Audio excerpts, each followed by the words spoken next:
Good evening, Heidi. Malicious intent. They knowingly publish false information. I totally agree with you, Sean. The libel laws essentially How are allow you to tonight? slander anyone, libel anyone, and that's why Justice Antonin Scalia said they need to change. But we have to work within the structure we have right now, and you cannot go out there and lie. Hey, Lisa. How are you? And think you can get away with it. This lawsuit is an effort to hold the fake news accountable. Bottom line. And Sean Spicer, I mean, one of the things I like about the Nicholas Sandman suit, and there's nobody better than Lynn Wood, Charles Harder, and Robert Hick. Those are the two go-to guys in this country. And I will tell you that he was an innocent kid. They didn't even ask to do one bit of research, and then even what was known was proven false. They continued the slander of this kid. I would love to know the amount. If I had to venture guess, I'd do a guess, only a guess. I bet CNN paid over $100 million for that kid. They had to. Maybe it didn't take a lot of it, I think. Hi, Mary and Laura. So they ruined his life. I'm sure Well, that's good, Lisa. I'm a little bit tired, too. Hi, Robin. How are you? Leads the sanctimonious charge about Donald Trump misleading and false things, and how many times the Washington Post, counts every statement. And yet, when they falsify a report, and Kayla's right, I mean, this is just made up. They make a false allegation. They walk Did you happen to away get from me it. cigarettes? They get caught lying, Awesome. misleading, Yeah. all of the above. When they do, it's okay. They are the first ones to go after Donald Trump day in and day out and call every Republican and every conservative, and yet they dismiss what they do on their air every single day and what their correspondents do. Oh, yeah, Robin. Donald Trump is the president and every other conservative, and it's so unbelievably wrong. And no one except for you and the rest Where do you work at? call this out.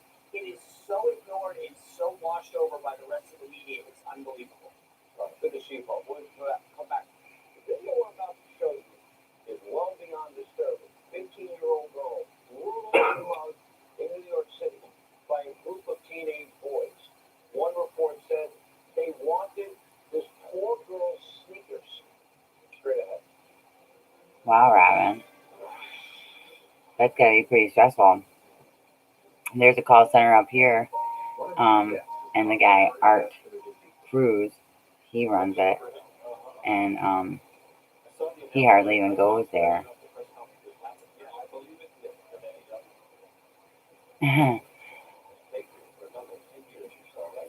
It was sweet, Lisa.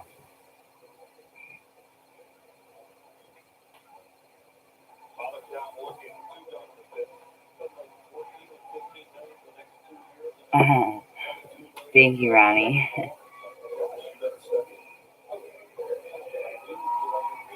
I have one in pink, too.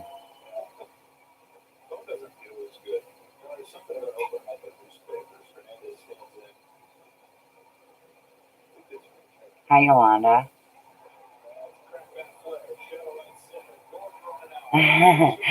Hey, Donnie. Oh, boy. I didn't even know that. I didn't know that even happened.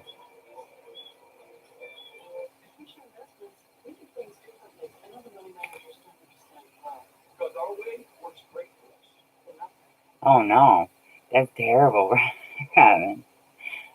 So the call center here is actually, it's all right, Donnie. Glad you figured it out, though. So the call center here, Robin, is for food stamps, and they do SSI, and they do the DNR, like the burn permits and stuff, and I'm not sure what else they do there. When I worked there, it was just the food stamps and the DNR, but now they have like new contracts and stuff. Cooked what, Yolanda?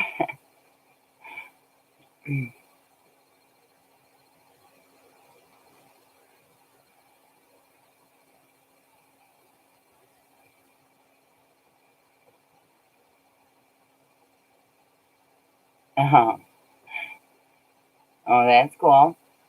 I like spaghetti. We had chili tonight.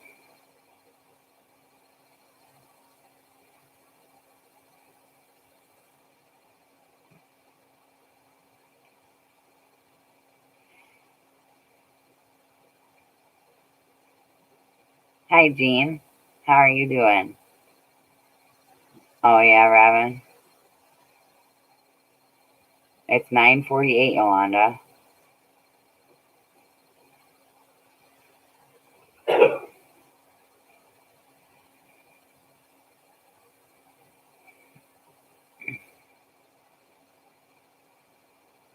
Aw, Donnie, you don't like your job?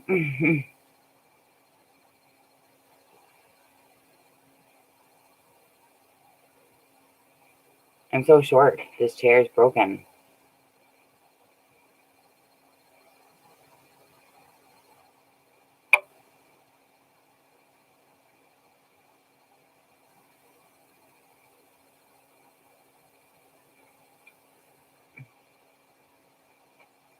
Those are rough hours, Donnie.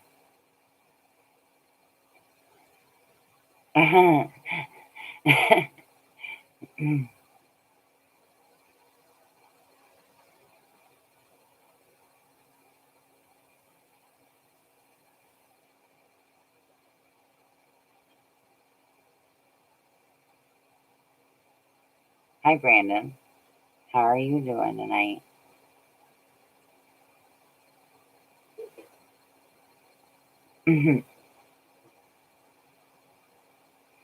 Yeah, that's fine, Yolanda.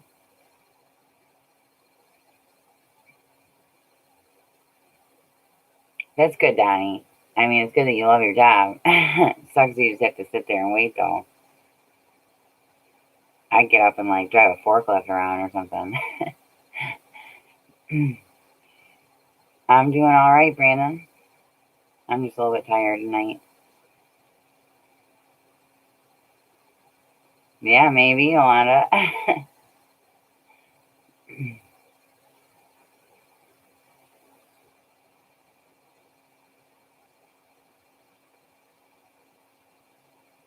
It's funny though because I have like over 1,000 friends on Facebook, and I post a link to my thing. Oh, and nobody even realized it.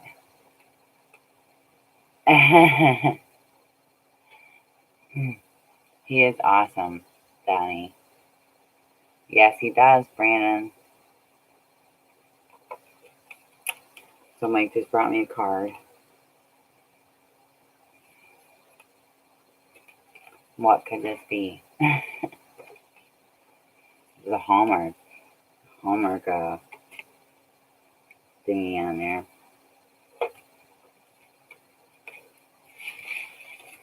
Oh, it's pretty.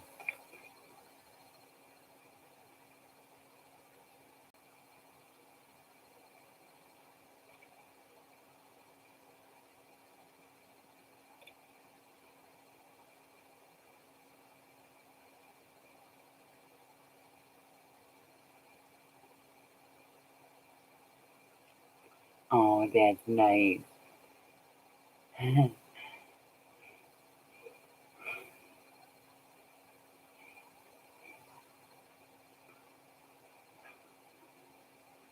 It's really sweet. It's a beautiful card. Look.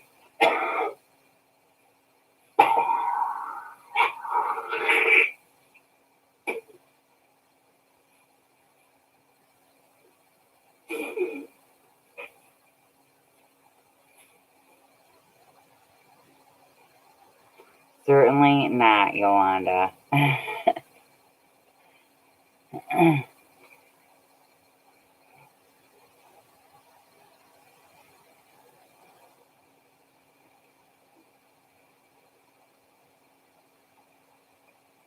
think that this card is to make up for the Valentine's Day.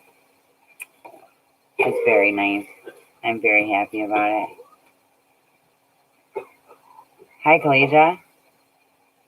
How are you doing? Hold on.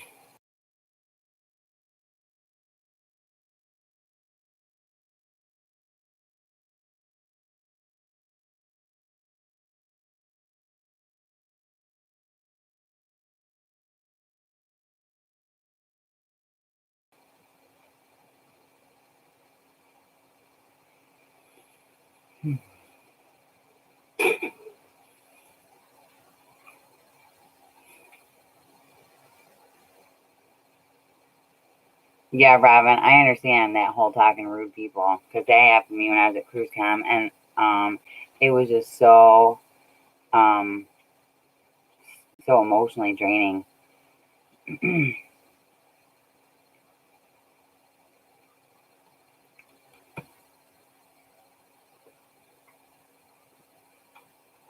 I've been doing all right, Collegia. I'm not sure, Donnie. I haven't been there. I mean, I hope that it's coming along well. That's right, Lisa. Fiona, you're sweet. Yes, it does, Robin. Yes, he is, Ronnie.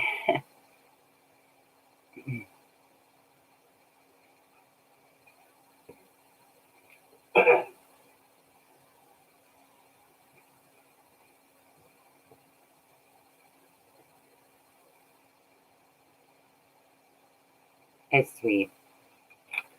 The card itself is so beautiful, like the words inside of it and stuff.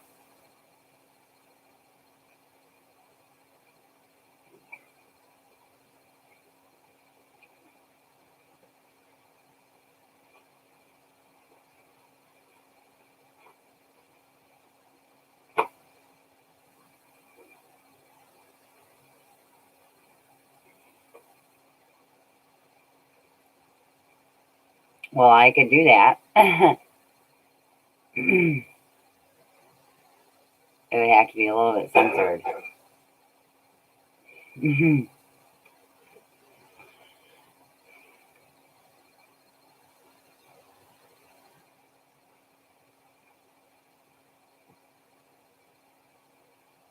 Oh yeah. See, now that's the thing, Robin. That's what this guy Art Cruz, his place called CruiseCom. That's what he pretty much does. He just like manages, but he doesn't actually even have to be in the building to do it anymore. I mean, I guess he comes there once in a while, probably just to sign paychecks or something. But even when I was working there, I think they just like stamp his signature. Yeah, sometimes employees are worse, Donnie. That's for sure.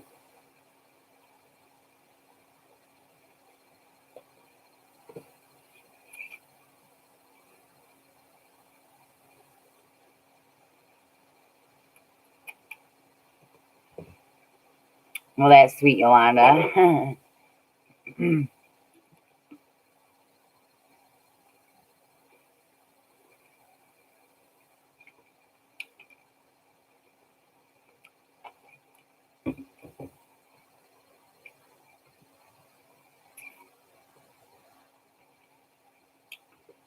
Hey, Joan. It's going pretty good. How's it going for you? Brandon, okay, so the worst body odor I've ever smelled. Okay, so it would have to be when when we would stay, we had this house that we would stay in, and it was like upstairs, like the bottom was just totally destroyed, just nasty, just trash and broken shit everywhere. Uh-oh.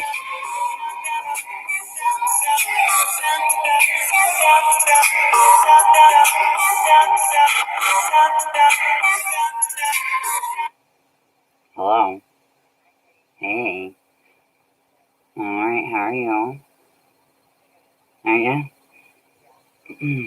What are you up to? Oh, yeah. Okay.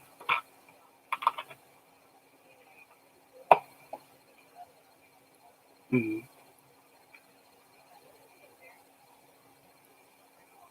Yeah.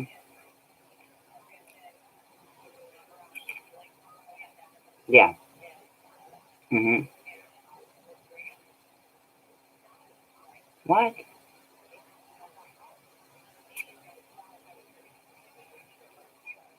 Right.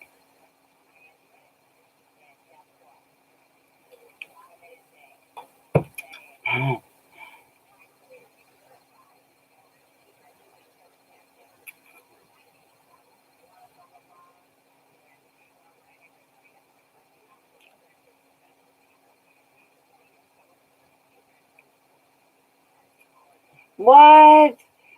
That's crazy.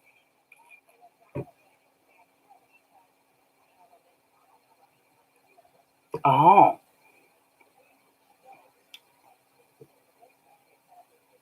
Hmm.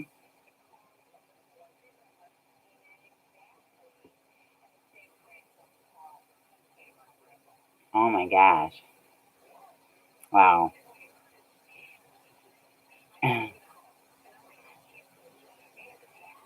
Yeah, well, so that's weird because that's never happened to me on my phone, and but for some reason, I think it's because you you went and you hit that fucking button on the phone here.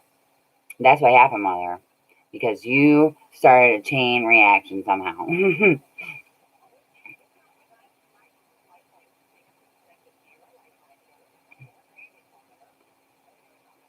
Well, I don't know. I don't understand how it's happening, but I feel like calling Q-Link myself. Hmm.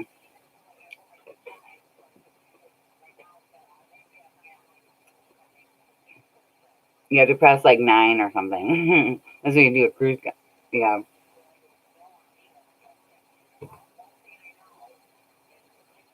Hey, Macy. Really?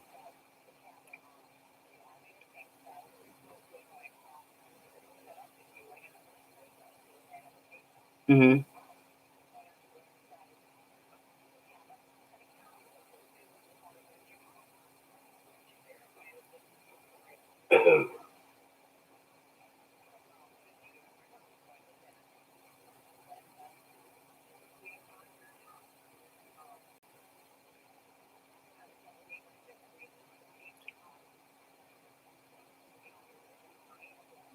Hmm.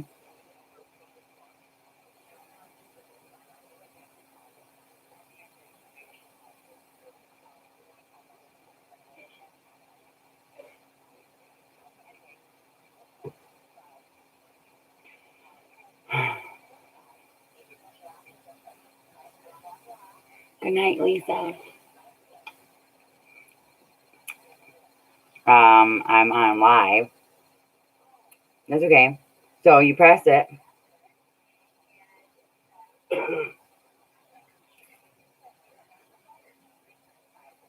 Wow.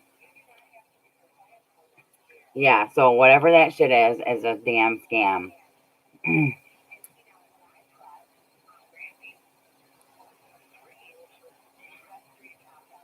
Yeah.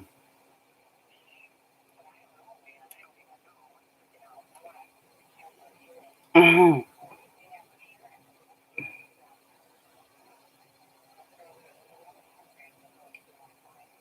never see. I never have had a problem with my phone like that. I mean, I get a lot of damn sales calls and stuff, but I mean, no shit like that. Yeah. Yeah.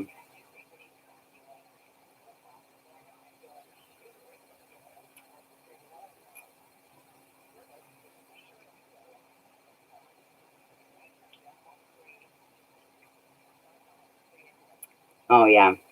Well, I mean, I've had my phone for a long time. So, mhm. Yeah. Yeah, that's crazy. Hmm. Yeah. Yeah. Right. But you try it on the computer, it's the same thing. I think so. Yeah.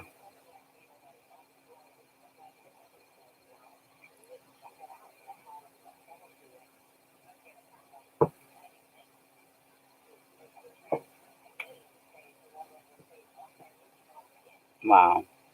Yeah. See, my phone, listen, my phone, when I do the Walmart money card, it tells me that too on my phone. Like it'll be like, oh, you got the wrong information, blah, blah. But then when I get on the computer here, then it works. So I don't know. Well, so mother, yes, can I call you back? Like when I go outside or something? Okay, are you gonna be awake? Okay. All right, mother. And I love you too. Bye.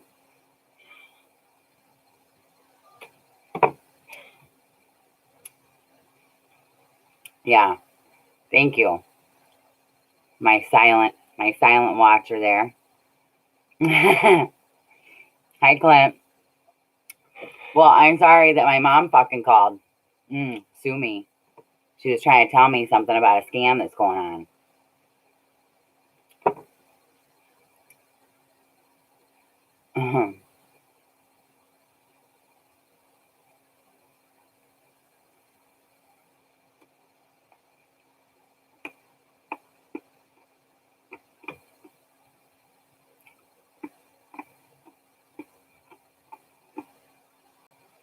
Thank you, Clint. You're very sweet.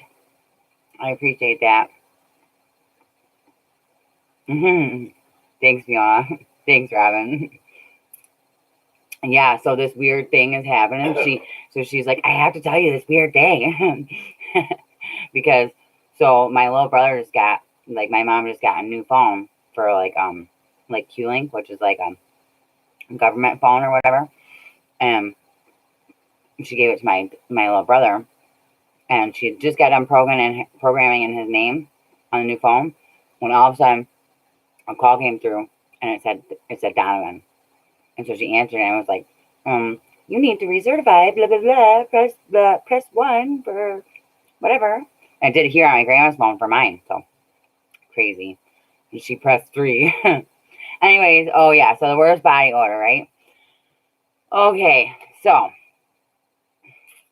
we had this bando, okay, and the downstairs was all screwed up, and upstairs, yeah, she is sweet. I miss you, Sherry, and Donnie. I miss everybody. So upstairs in the bando, there was like an end room. Hygiene, how are you doing?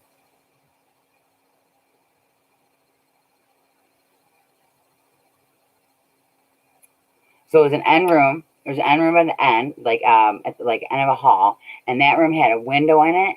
So we didn't want to sleep in that room because that was like really out in the open, you know. So there's like a couple other rooms off to the side here, and then there was one that was right up the stairs to the left, and it was no windows at all, and it was so black and shit in there. Oh, my mom called me. My mom called me, Sherry.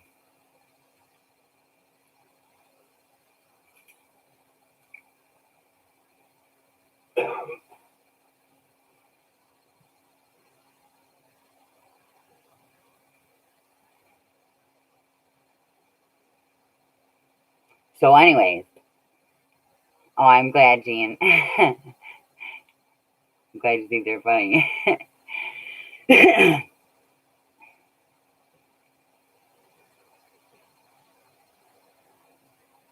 Oh, that's really nice, Clint. I really do appreciate that. Seriously.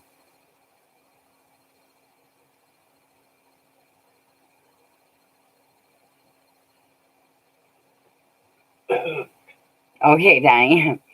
So, anyways, we would go all sleep in this room, this totally closed off room. It's totally pitch black in there and everything. And yes, I did, Donnie. And a little bit in Wayne, or whatever, when we were staying at the Red Apple, and then just a little bit closer to Detroit, which I think is Dearborn Heights, from the Red Apple to the thing. So you go like I don't know, towards Detroit on Michigan Avenue. Okay, so let me finish the story, right? So anyway, so we would sleep in this room, and this guy, Rick, he was actually like a kid. He was kind of young or whatever, and he would come in there, and he never took his shoes off. Not ever, ever, ever took his damn shoes off, okay? And then, so when he finally, just when we told him that he could come, you know, stay in our bando, you know, to sleep for the night or whatever, then he did. He came up in there, and he took his damn shoes off, and it seriously smelled like something had died, like literally died. And this is funny too. Okay, so so the smell was so strong. It basically, you could find that room anywhere by just going up the stairs. If you want to go in that room because it's dark and shit, you just go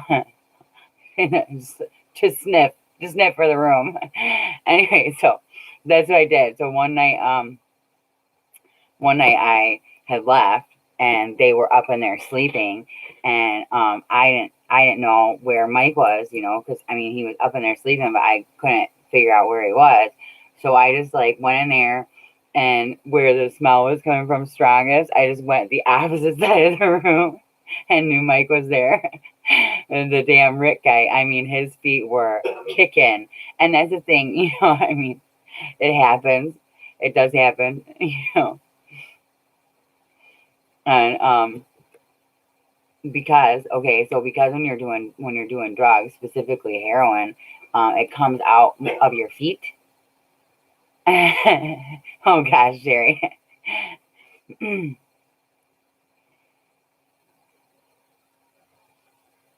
Yeah, just sniff.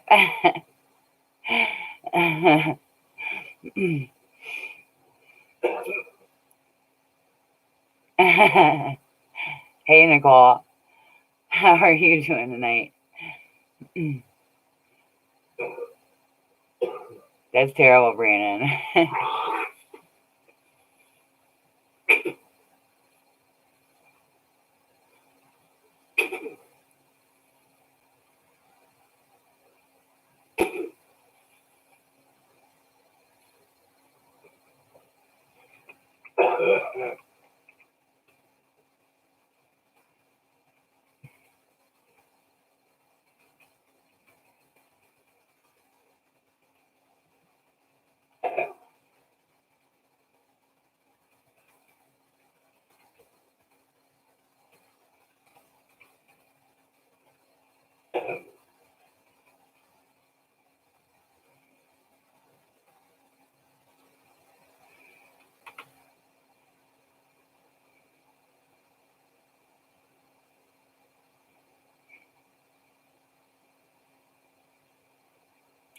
Thanks, Nicole. It's good to be live.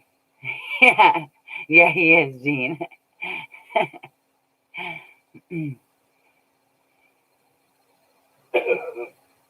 Okay.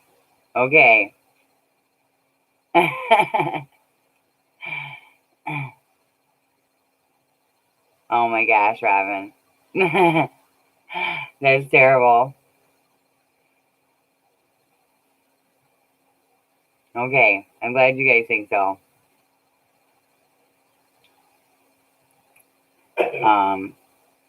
My grandma doesn't.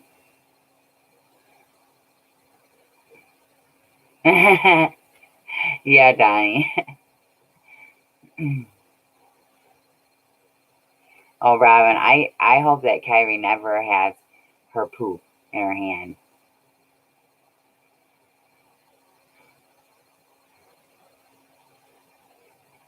Oh, yeah, that's terrible, Cleja. No, I don't think so, Dean. He was calling it Dear Jessi or something.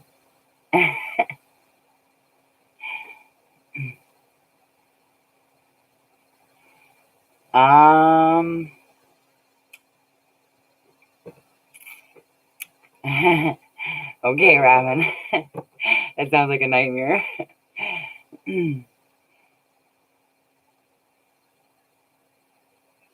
Yeah. Thanks, Cleja. That's sweet. Okay, what attracts me to a guy the most?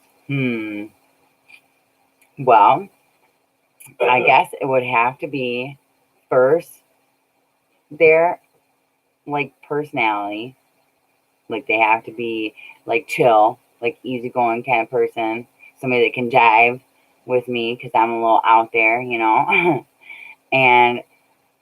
then tattoos, piercings, any shit like that. Oh, I go crazy for that stuff. Yeah, I like a sense of humor. I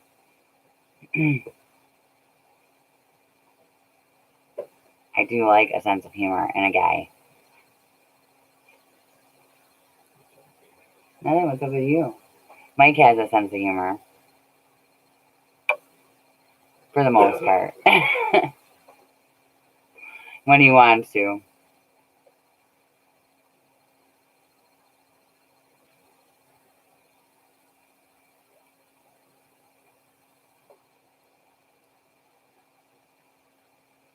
I don't go on anybody's videos. I seen that Barbarisi from the Bronx Jesus, that she was saying that she wants me to look at her videos. I just don't.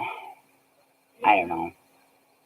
I mean, I just managed to get on this live tonight, you know. I meant to do it sooner, but I was watching MacGyver with my grandma. So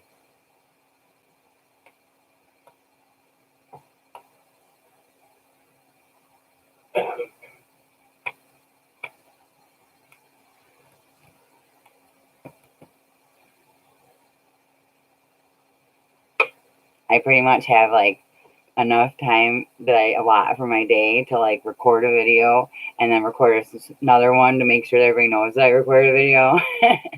And then that's it. Then I don't even really do anything else on my phone right now. Hey Barbara, how are you?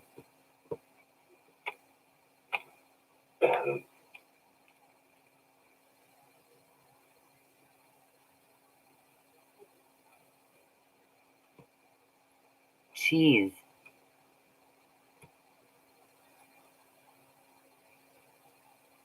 I'm doing pretty good, Barbara. Thank you. I'm glad to hear you're doing good. Hi Beth.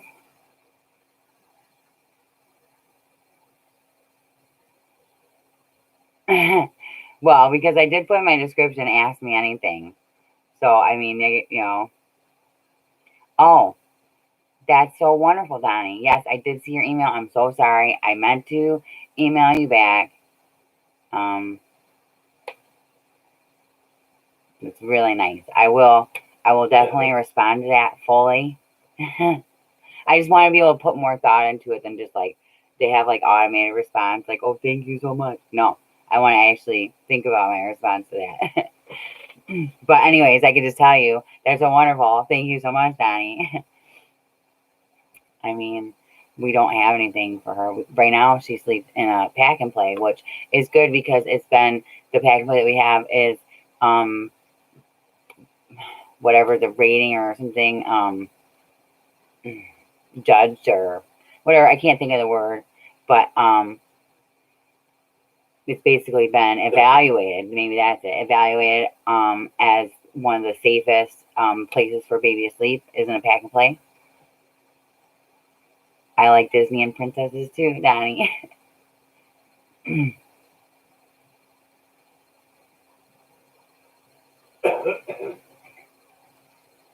Yeah. Yeah, you can look it up. Like Graco is basically like one of the most safest places for baby to sleep. Is like one of the top ones is the Graco pack and play.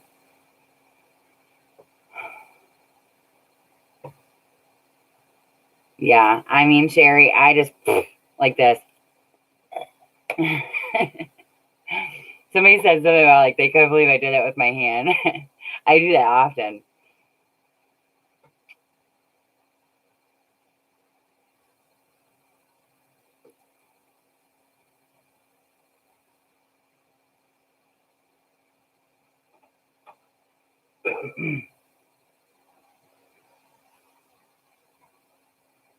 No, they don't. And anyways, the mask.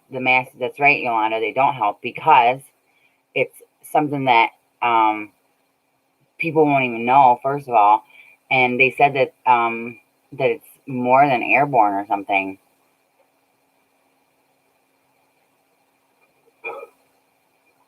But either way, somebody can carry it around with them for a week and be undetected. Yeah, that's right, Sherry. That's good. Thank you, Donnie. You're such a sweetheart. You're such a good friend. You're an awesome friend to me. Yeah, it is. It's like that, Clesia. Which is why I don't understand. Like, I was showing off my Clorox wipes, and the first thing that it says it prevents against is human coronavirus. So I feel like that's kind of broad spectrum. You know, it's like saying in general, human coronavirus. So how is it that they can act like they never heard of it before? And then my little brother said that they actually had it come up in 2003, but they got rid of it. They treated it or something. And now it's this new strain of it or whatever.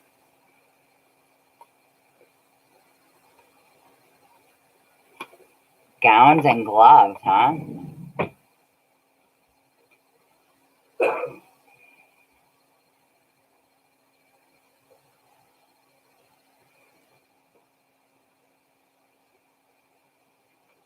Wow, that's terrible, Fiona. Hi, Deb. How are you? That's right, Sherry. Because I love you, girl. Yeah, isn't that crazy, Yolanda? It's crazy. Now, listen, if we're talking about body odor, this guy right here, yeah, yeah. But he's my grandpa, and I love him. We all love him.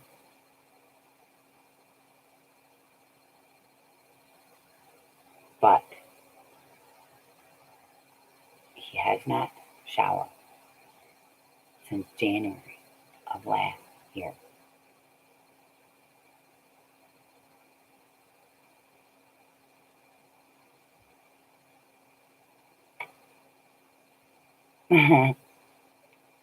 So I hug him like this. Yes, I think so, love. I think so. And I mean, if you see how he walks, he has a real hard time getting around. Um, really, Jean? That's crazy. Uh, Fiona, my grandma showers at least twice a day. It is. It's too hard, Yolanda. Yeah, but we have a shower chair, so that's what I understand. Like and now we have that shower head that's amazing. Let me tell you what, it's amazing. And he could just go like this with it. I even gave him some adult baby wipes.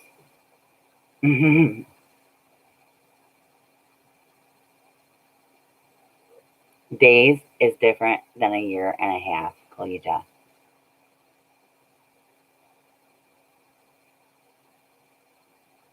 I went days too, girl. I'm telling you what. I don't even remember how I was keeping myself clean.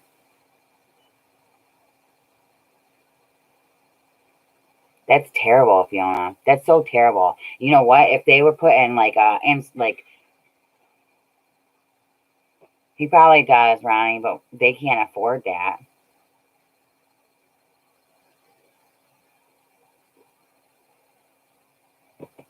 I think that he probably does, but the only person he wants to do it is my grandma.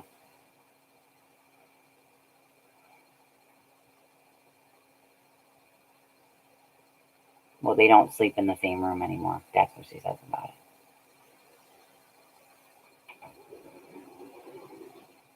it. I don't know, Sherry. The health insurance that they got is just jacked.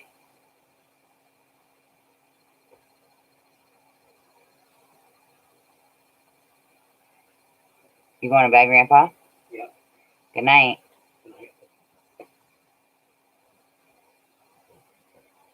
Oh, come on, dog. Muddy?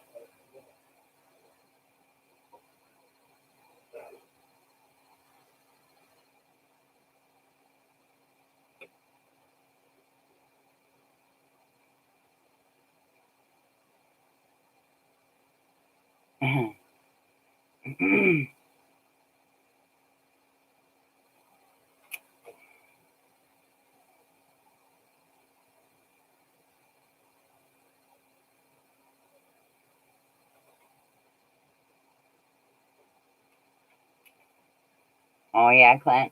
You going to bed this early?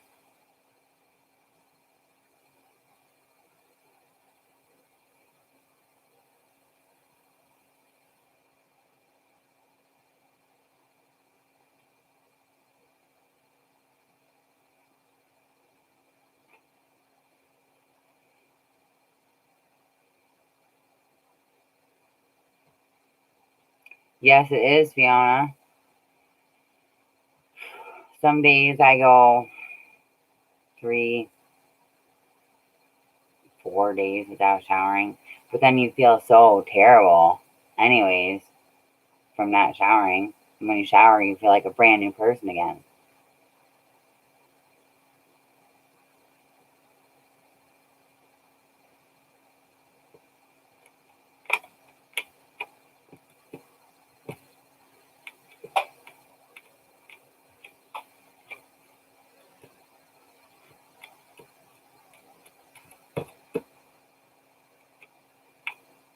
Yeah. That's right, Ronnie. Yolanda's so funny. Mike's like, oh, did you wash your hair? No, I didn't do it. He doesn't even know. He can't tell the difference when I have a shower or not.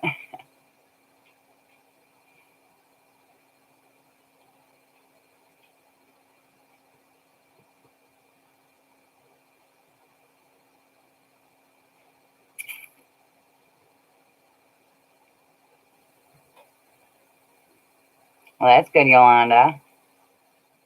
Yeah, I like being fresh and clean. So fresh and so fresh and so clean, clean. Robin, I haven't taken a bubble bath in so long. But at our new house, there's a brand new bathtub in there. So that'll be nice.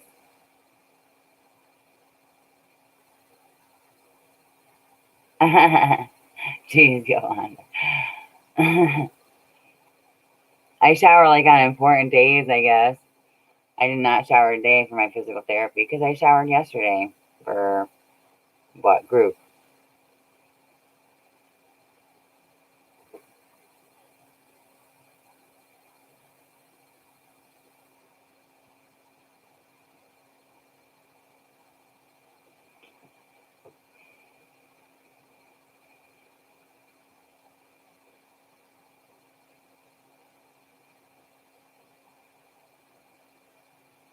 Yeah, Fiona. I hear that. I have that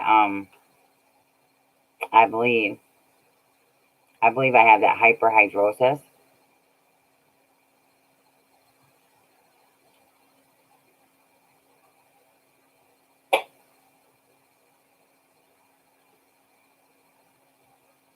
Yeah, it's good to wash your hands often, Clint.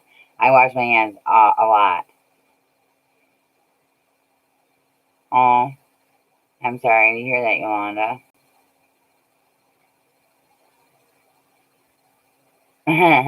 Yeah, Sherry.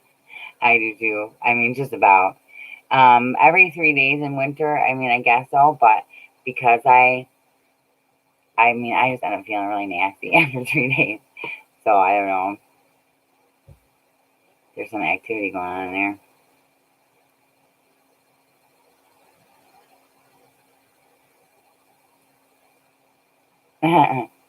That's crazy, Collegia.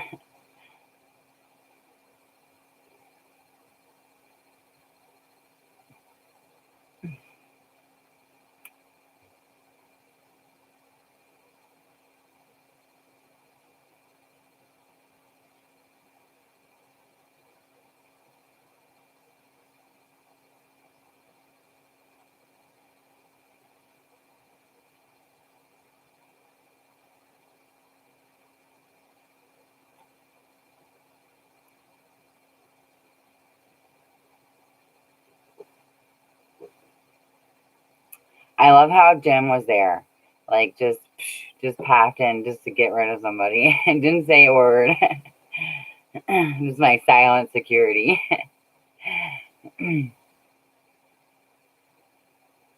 Yes. Oh my gosh. Let me tell you what about getting dry hands.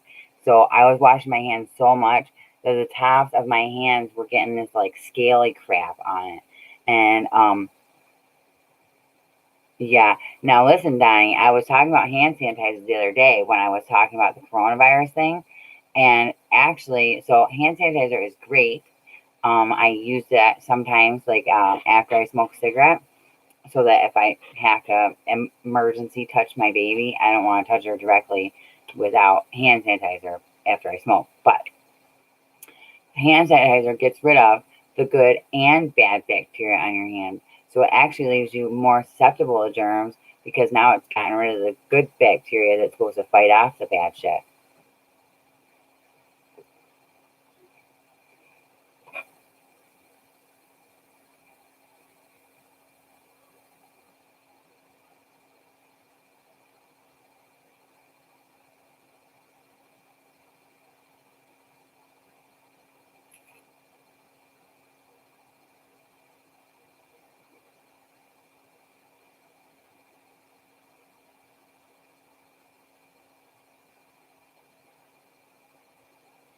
Yep, it does.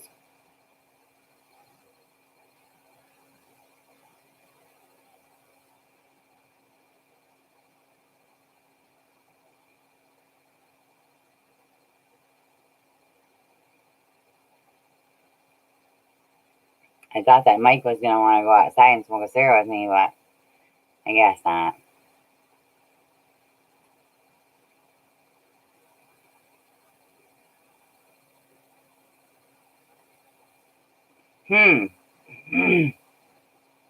Well, if you work in healthcare, you have to wash your hands. Isn't that like mandatory, Fiona?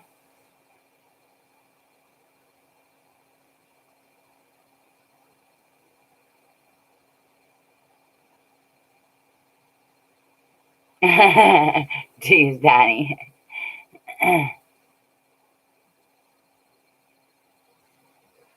I mean, I'm sure that would work.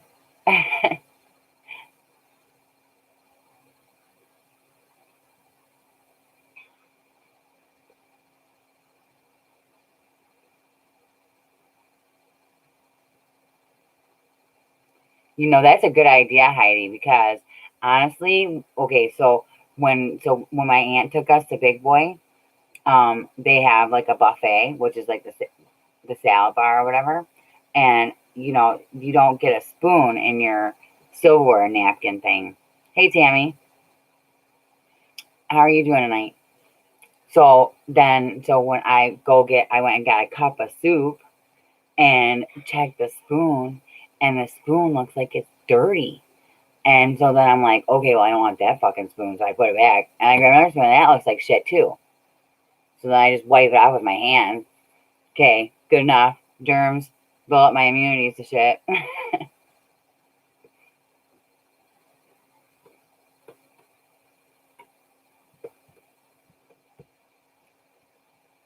Because they don't wash it good enough.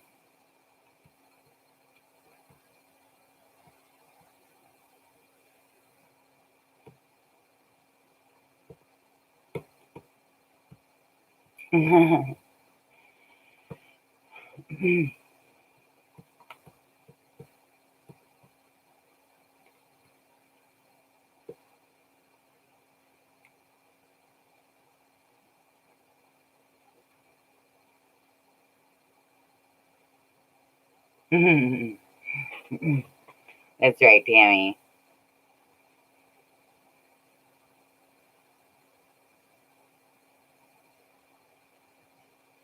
Oh, thank you, Barbara. You have a good evening, too. Thanks for coming. If it looks clean, Yolanda.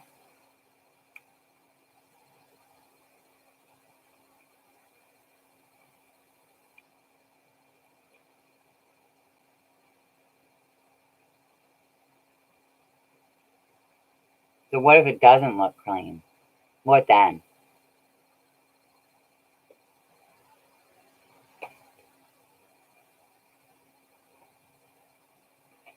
Yeah, be safe, Barbara.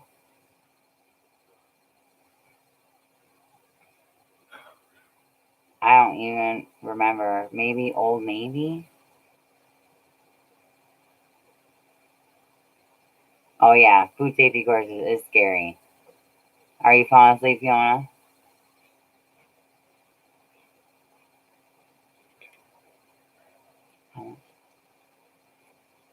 Okay.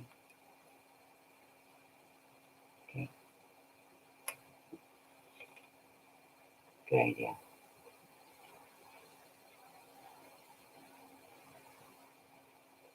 Hide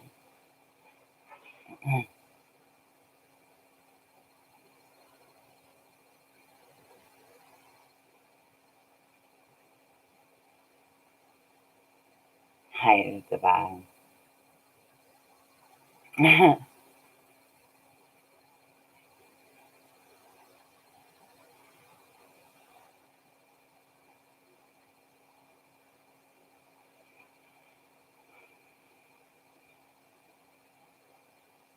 They're pretty sweet, Sherry. I love hats. I love flat bill, you know, baseball hat or whatever. And Mike always likes to bend the bill. Straight bill all the way. Some snapbacks, baby.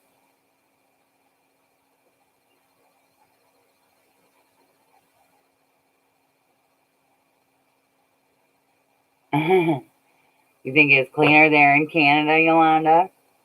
I mean, as Americans, we eat a lot of food out. All right, Collegia.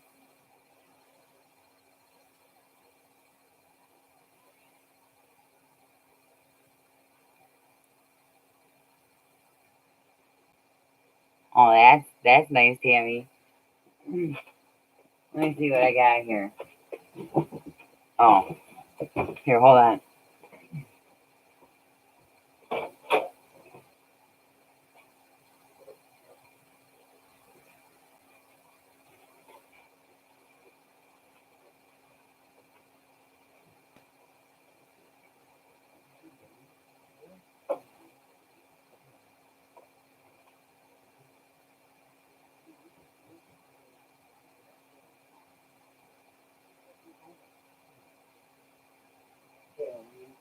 Any other dog I can say I'll go outside with you.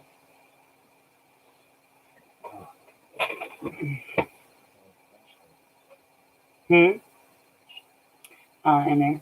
My grandma had to look for something.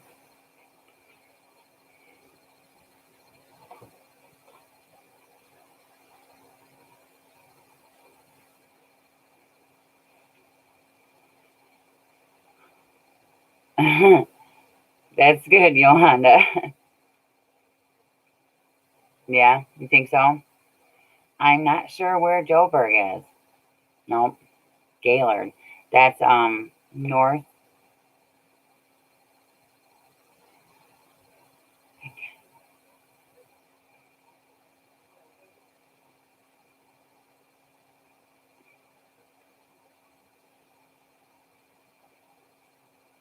Fiona, you know what you should do is pee on your feet. Pee on them.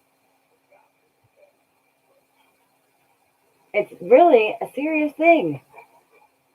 Don't pee on your feet. Pee on them. Telling you. 32. Where's 32? Is that a highway? 32? 32? Mm-hmm. No, probably somewhere. Mike says no. Mike says no because he doesn't know what he's talking about, Fiona. I'm telling you what, you pee on your feet and it stops the fungus from growing. They tell you to do that in the military, in the army, all that shit. They tell you to pee on your feet. $5 you can have somebody else pee. How many? $5? $5. He says for $35 you can have somebody else pee on them. That doesn't work. It has to be your own pee. Yeah, for real, Fiona. Seriously, do it. When you're in the shower, pee on your feet. I mean, I don't understand. When I get in a shower, even if I pee before I get in a shower, when I get over that hot ass water, I gotta pee again. And that's fine with me because I'm getting clean and the tub's not gonna be pee covered. And I got no foot fungus, not ever. If I don't pee on my feet, if I don't shower for a couple days, then if my foot starts itching, I say, "Oh, I didn't pee on my feet today." All right, that sounds good, Fiona.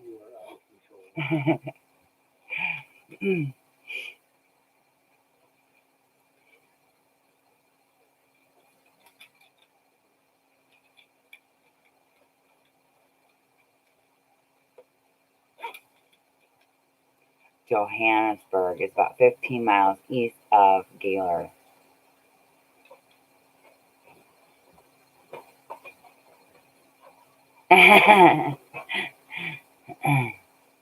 Crystal Lake. I've heard of that, Clint. All right, Sherry. Thanks for coming.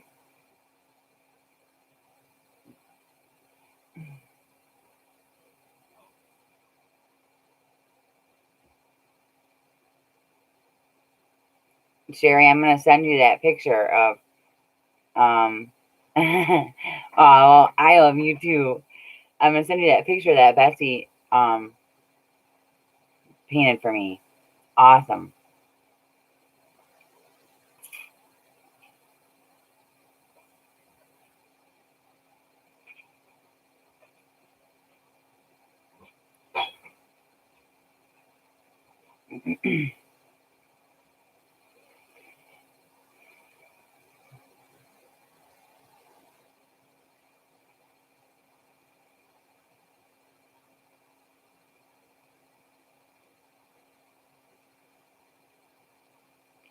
All right, Sherry.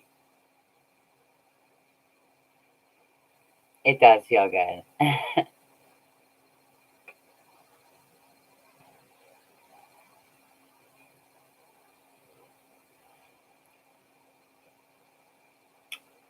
Starting to get sleepy. So when you guys come into this live, does it tell you the description? Well, that's cool, Clint. Do you take 32? I'll have to look because, no, Mike just went outside with the dog. And when the dog comes back inside, and I'm supposed to go out there and smoke with him. Kyrie is asleep. She's been asleep since 7:30. She took a nice bath tonight, and of course she wants to eat the bath water. I don't understand why. Really? It doesn't say the description?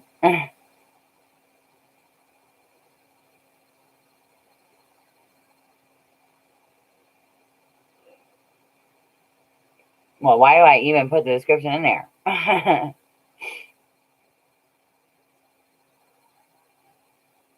Maybe I should just put the title. Ask me anything. Instead of saying surprise.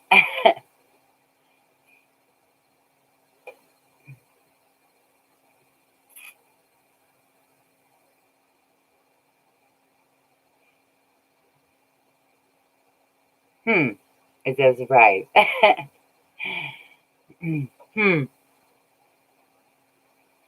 So there's an option when I made that,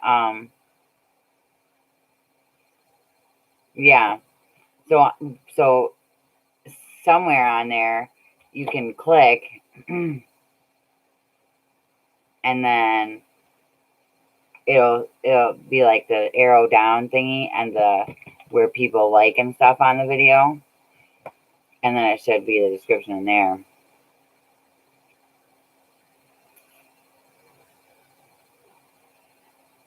That's cool. See, now we've gone up to Gaylord for big ticket, but we haven't been able to go the past 2 years because we couldn't afford it. And we probably may or may not be able to afford it this year either. We've been blessed though. Seriously, we've been so totally blessed when we've gone there. And more often than not, like, so the first year that I went, we got like free ticket for the whole weekend.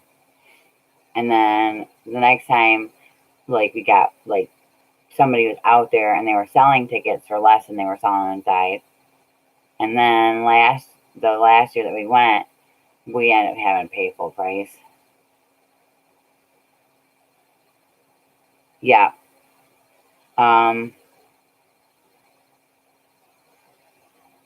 Yeah, I think it takes like 5 hours or something, Donnie. It's crazy. But what we wanted to do was we wanted to be able to stay up there because my grandma wouldn't be able to go back and forth every day from Oscoda to Gaylord. So we just didn't have enough money to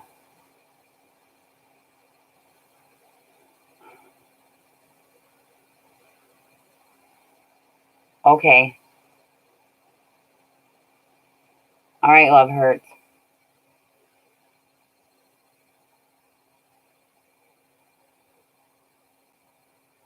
So, Donnie, the last time that we went to Big Ticket, we had to drive every day back and forth. We went up there for the day and then drove back to Oscoda for the night and then drove back up there for the day and then back down to Oscoda. And on our last trip back to Oscoda, we actually hit a deer. Like, what the hell?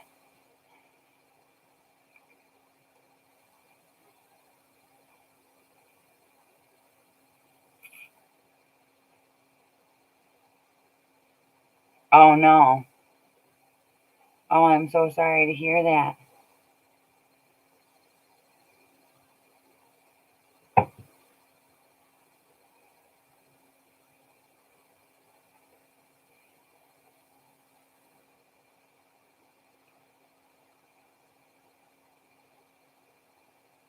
Yolanda, I have never been to Canada. I really wanted to go, but I can't go now. So that's a bummer.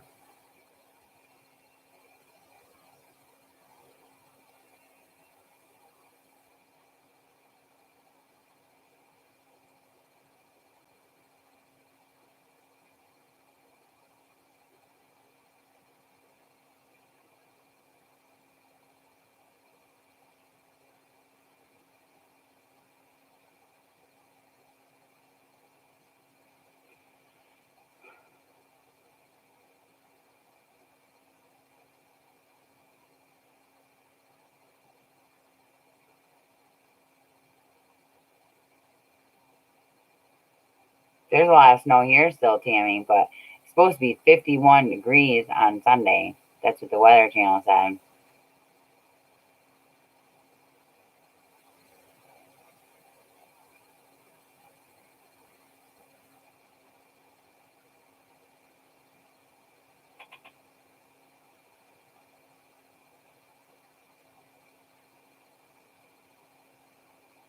I thought about, isn't there Niagara Falls in the United States?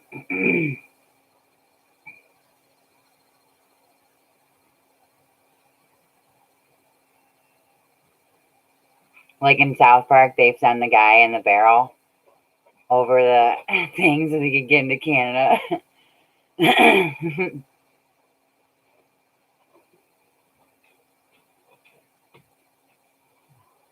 Is it cold out there?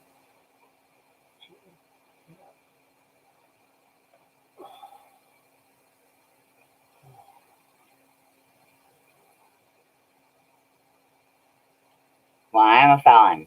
I can't go to Canada. I don't even know if I can even get a passport if I have a felony. I probably can't even travel out of the country.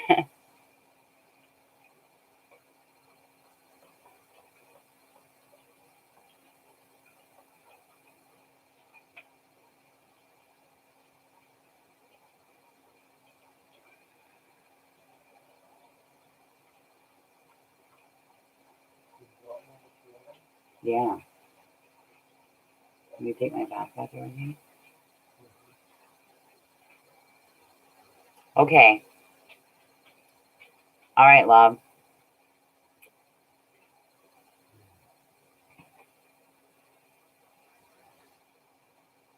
Are you tired?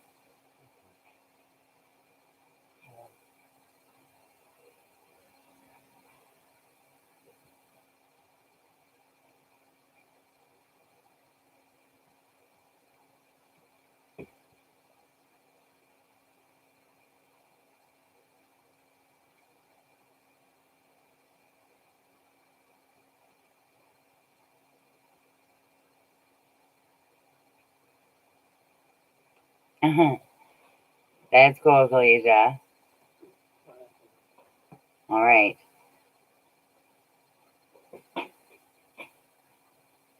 Smoke one by the water. Where is Niagara Falls in America?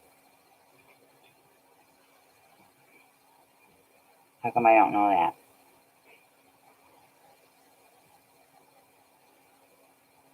All right, Yolanda. Have a good night.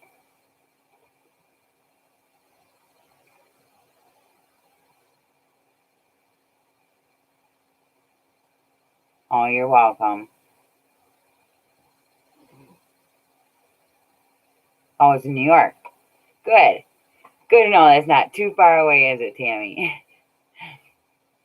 Could I jump down the falls and go into Canada? I mean, is that a true thing? Is that real? Hi, Lulu.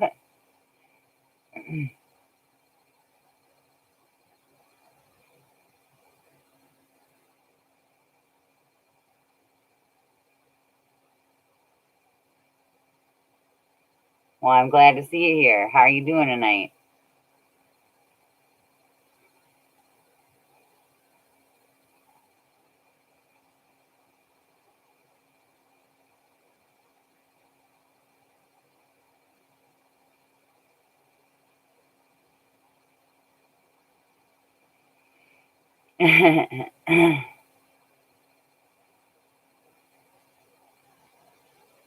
All right, Tammy. Sounds good.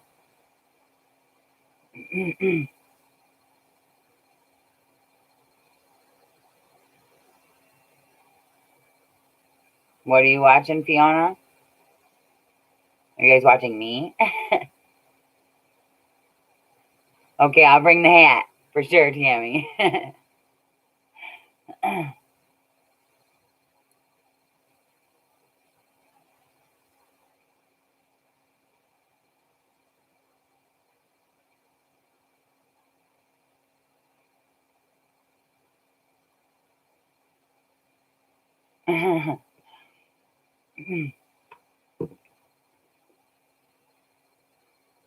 I bet it is, Tammy. Thanks, Donnie. So is that true though? I mean, can you go into a barrel and just like be pushed off the Niagara Falls and go into Canada? I mean, I heard that people used to do that. Is that, is that legit? Or it could be like Shameless, where I go in between the walls of a camper and have somebody drive across the Canada border, and then I'm in Canada. Really? See now, Tammy, I know, just based on that stupid little terrible cartoon South Park, that when I think it was Mr. Garrison, but he was basically like I don't know, pretending to be Donald Trump or something. He went over the edge, went over the falls in the barrel, and it broke apart, smashed apart on the ground when I hit the bottom. And everybody said, "Oh, he's dead," and then he pops back up. The only person that ever dies in that show is Kenny.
I was trying to find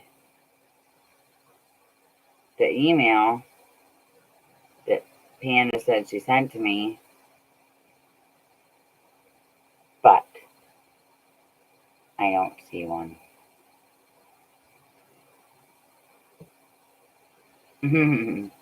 That is a good movie, Clint.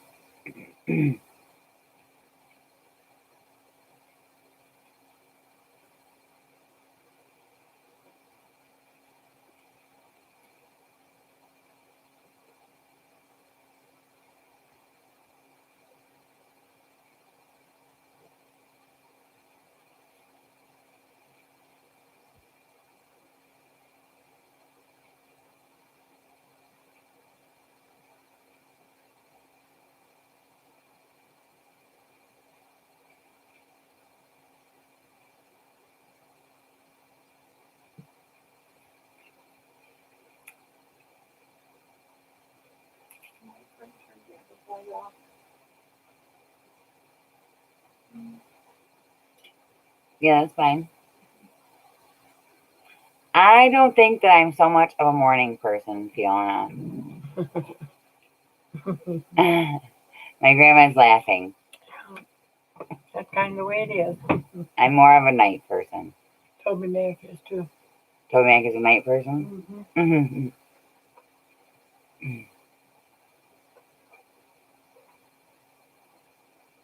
I don't think that it works real well, but now I know Muddy boy. If you just minute. I know you. Good night, Bobby. Have a good night. Thank you, Fiona. She's sweet, for sure. It is cold. Muddy can't come out because he just went out. Yeah, Mike just took him outside.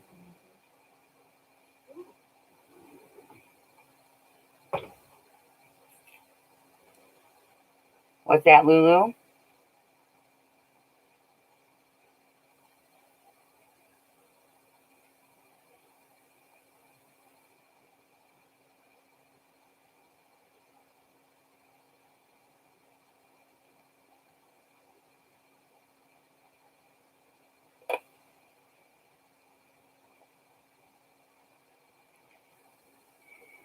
What's up, Money Man?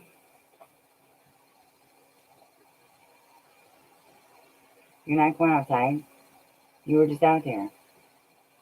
Your eyes are looking kind of cloudy. Is it just raining?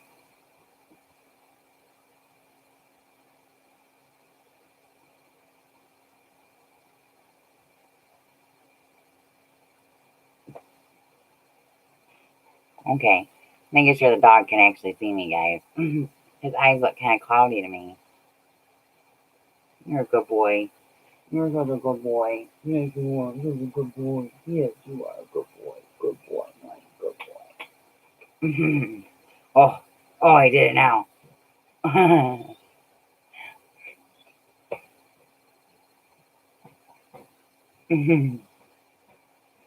All right.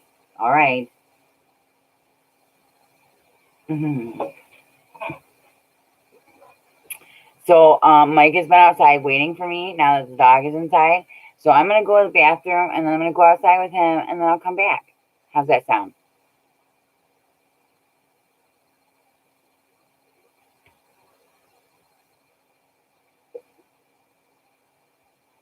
All right, Fiona. Good night.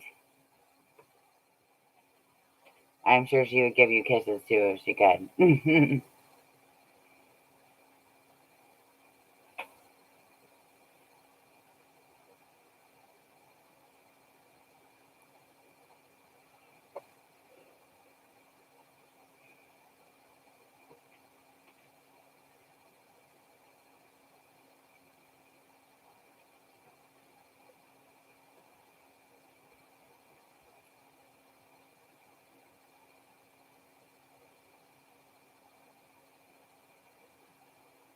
Oh, that's cool, Clint.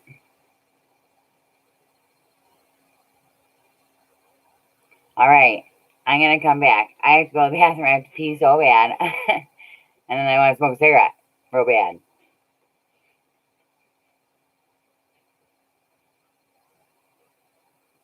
And that's the only time that me and Mike can actually see each other. Is out there in the vehicle. So.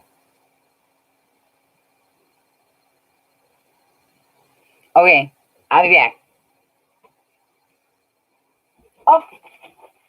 Buddy.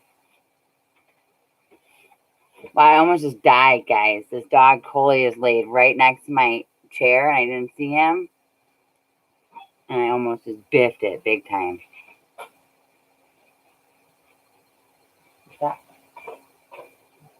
I'm going back. What are you doing?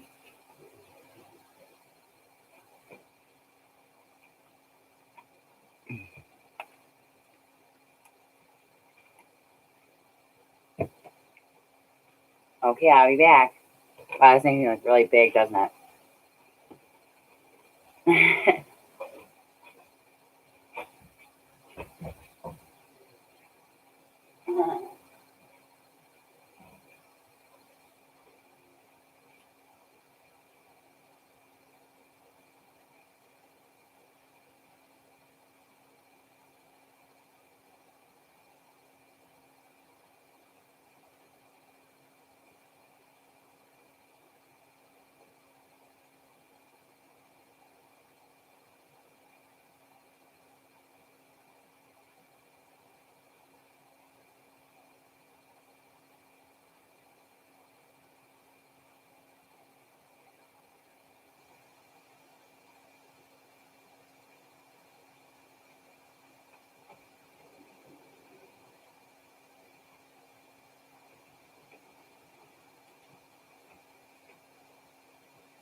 Yeah. Well, I mean, I'm pretty awake. I know.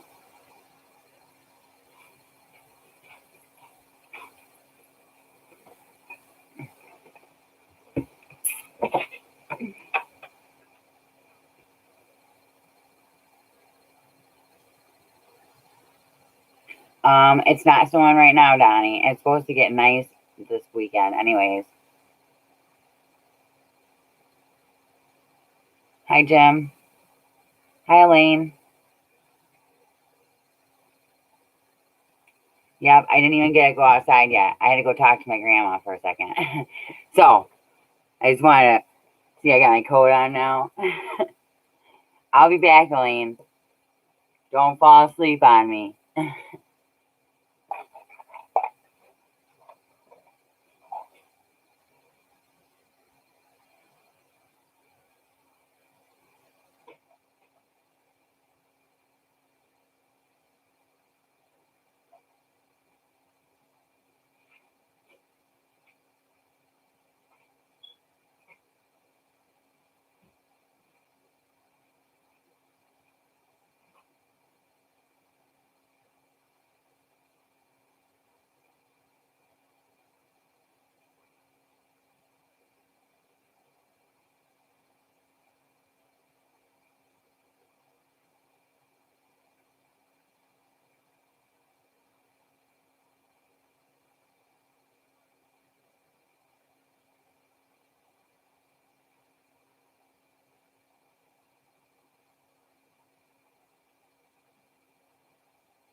There's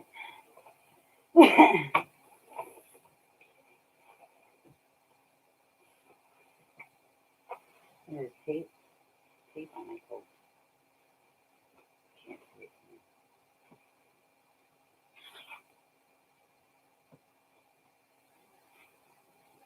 I opened my coat. Tape.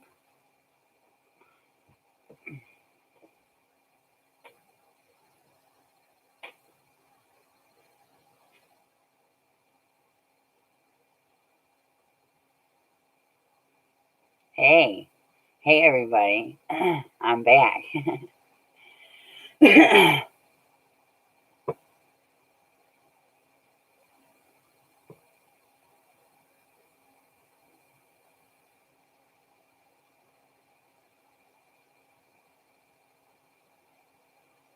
Hi Carly. Hi Michelle. Hi Donna.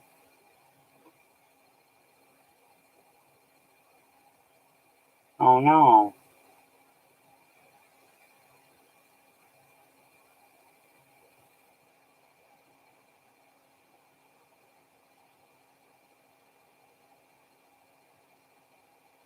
I'm freezing. I'm so cold right now.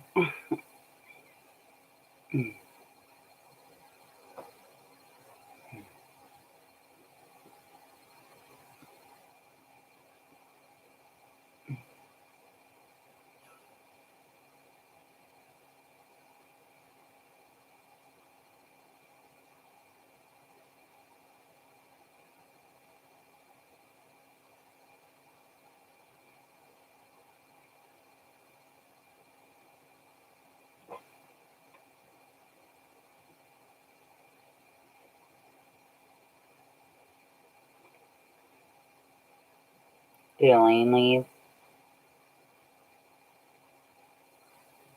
Am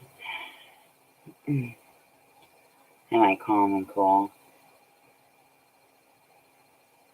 Does anybody know what man spreading is? Has anybody heard about that? Man spreading?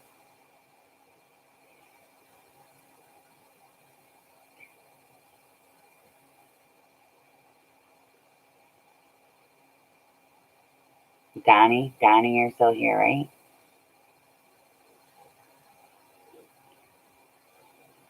I'm so glad you guys stuck it out.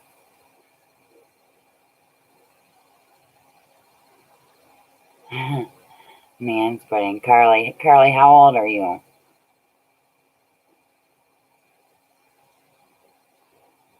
Carly knows what man spreading is. I don't know. She's 26. Poop stocking. Yeah, have you heard about poop stocking? Have you heard of that? Okay.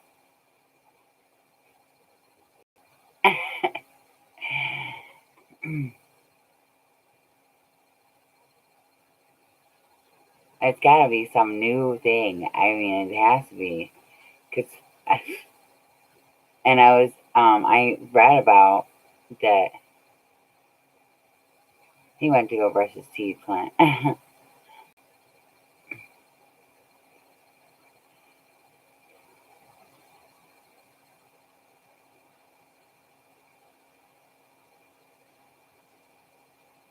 I was reading about this girl, but they're comparing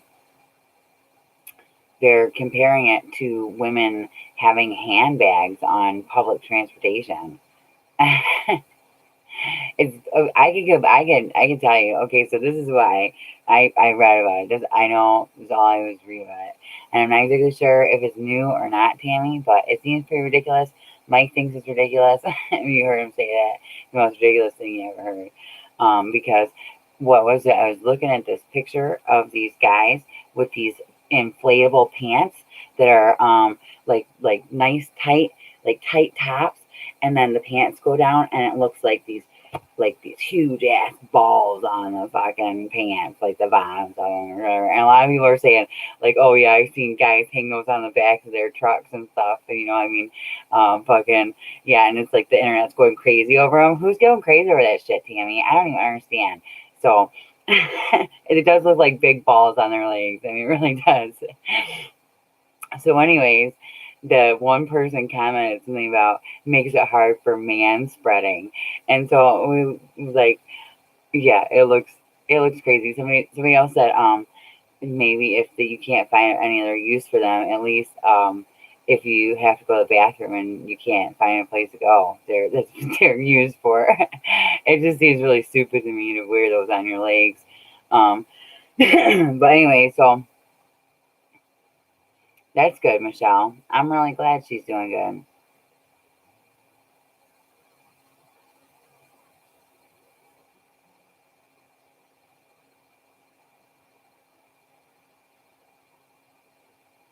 Exactly. I think so too, Carly. So I read that this woman in Russia or something was splashing men with a mixture of bleach and water, splashing them,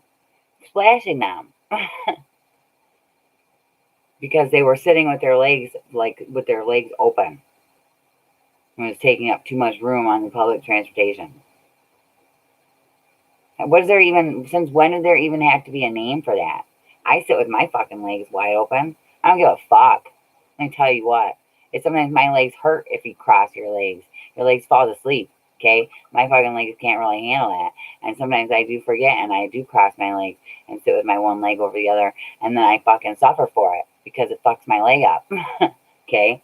So that's why I just sit with my fucking legs open. Or I'll put my legs at least down. I'll close my legs, put my hands down, but I'm not gonna fucking, like, if I'm on public transportation, I don't think I'd be spreading my fucking legs all wide open or whatever. But I'm just saying, some guys may feel like they need that much room or something. I never have seen guys do that. I mean, I've been on a lot of fucking public transportation, let me tell you what. And I never seen no guy sitting there taking up fucking 2 seats, 3 seats, but with his legs spread wide open.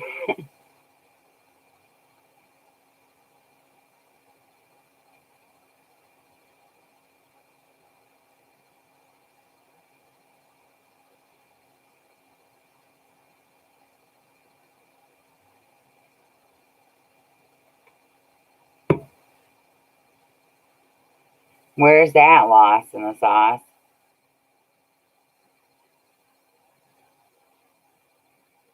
2 people in Florida. Did they pass away, Donnie?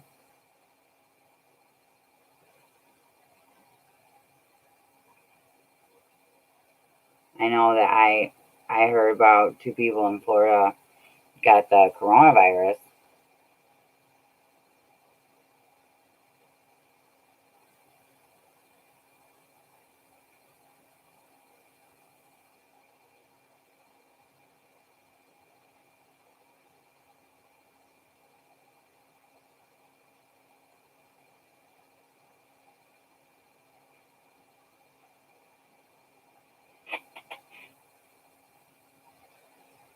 Oh, 2 died from it, raising the death toll to 17.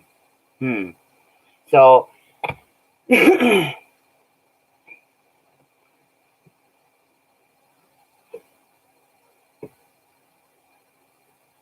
So my thing is I'm just gonna keep saying the same shit over and over again, I think, because I just feel like, why did they act like they didn't fucking know what this was? Why? Why are they acting like they didn't know what this virus was? But it didn't come from China. Cleans on fucking everything that you clean that says kills 99% of germs. It says on there, kills the coronavirus, human coronavirus.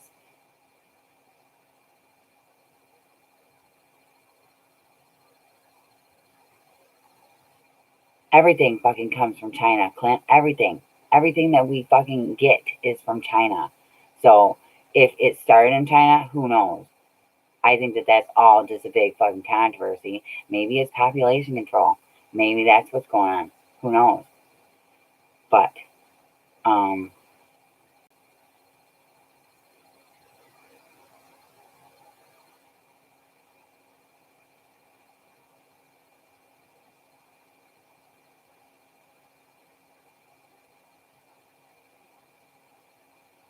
Tammy, you think you had the coronavirus for Christmas? Oh, yeah? That's crazy. I mean, I got the flu shot this year, and I didn't get sick. I thought I was going to. That's why I never got it, and because I didn't want to get microchipped. Damn, Tammy, that's terrible. Well, that's okay. Now, Mike said that shit too, Michelle. And I just feel like that's a bunch of hearsay. Did they actually say that that's what happened? Where can I find that information? I can't see. I'm going cross-eyed doing that. Yeah, you know where those masks came from, Clint? Those masks came from China too. I mean, what can we say about that?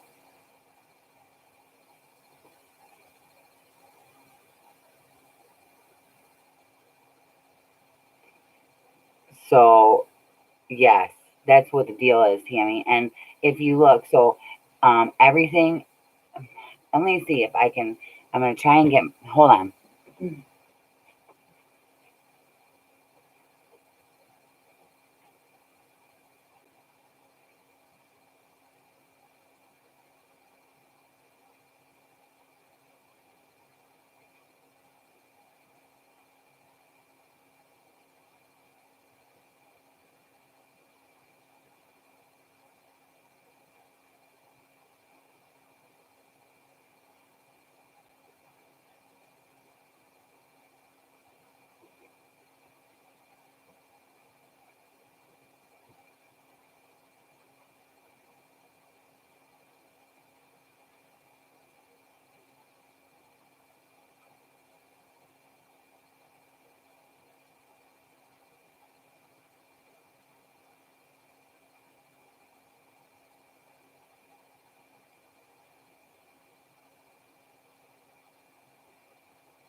Okay, so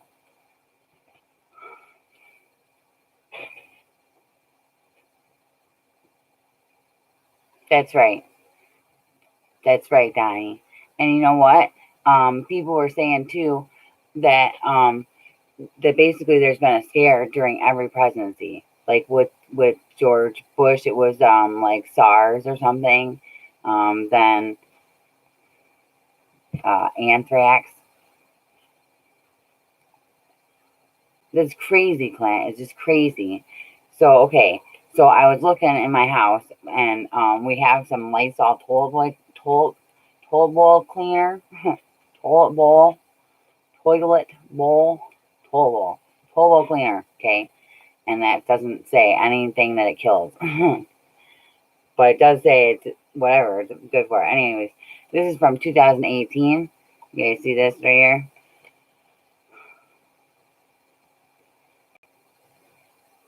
I'll do this again. I did this before, but nobody could see it. Let's see if we can see it today.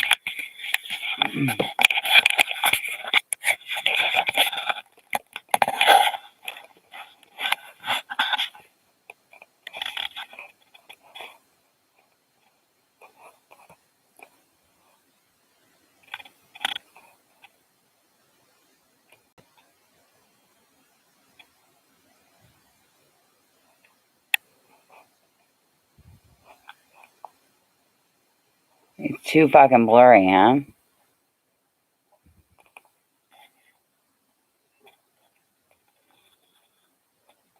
It says it right there on there, man.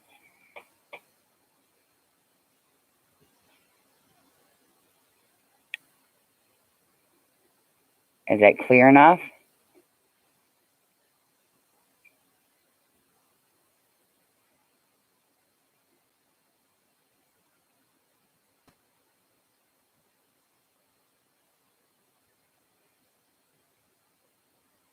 Can you guys see that? What it says right there? It looks like it's backwards to me, so I can't tell if everybody can see it.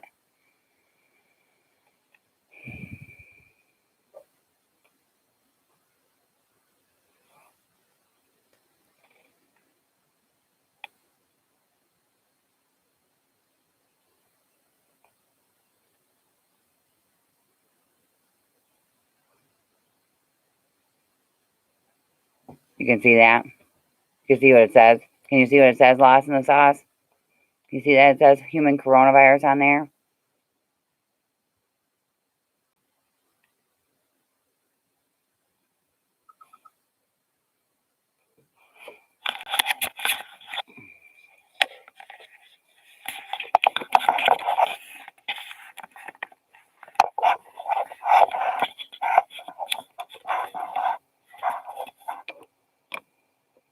Couldn't see that it said it?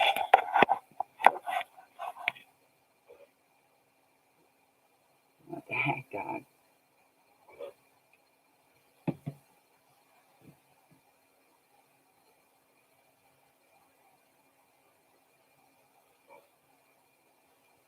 It says it right on there. First thing it says human coronavirus.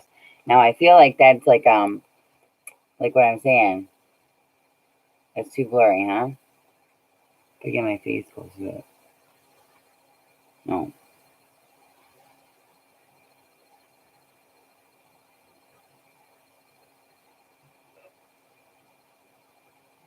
I feel like that's a broad spectrum, don't you think? I mean, if it just says human coronavirus, it's not saying like a certain strain or nothing. It's just saying that period. And I know that somebody said that the cold is even a coronavirus. Yep, that's right. Human coronavirus. Isn't that crazy, Gene? So the thing is,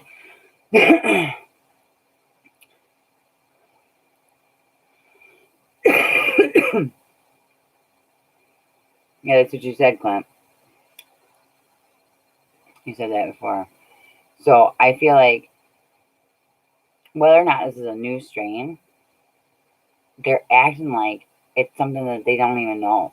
Like it's just unheard of. And they're saying calling it coronavirus. Okay?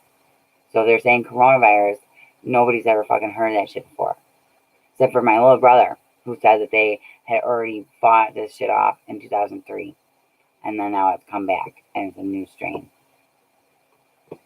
I don't know how he found that shit out.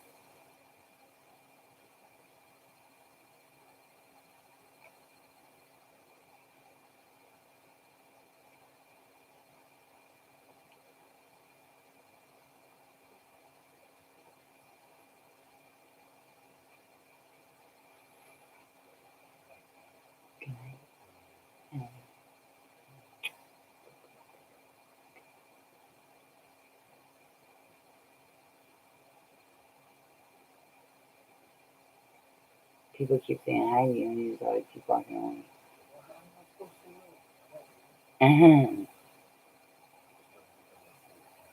Okay.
I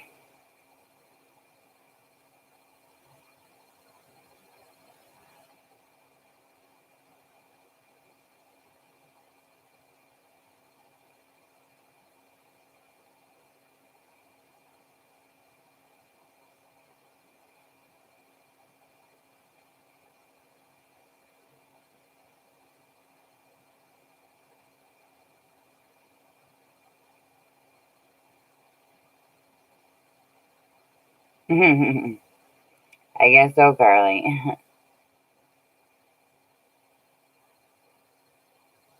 Well, yeah, I hope so too, Clint.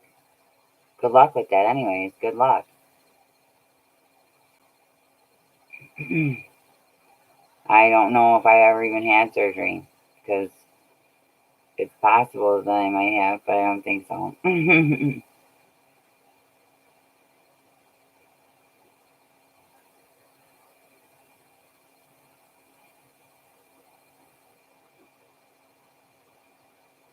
Hi, Sean.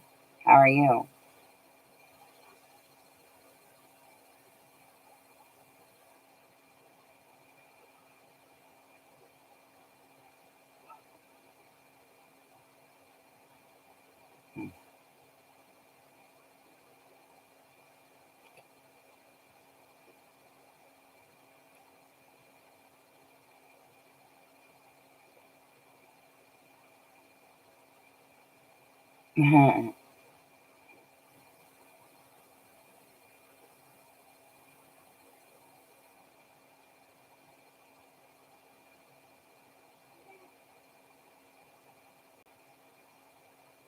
Oh, no.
Oh, no, Clint, don't say that.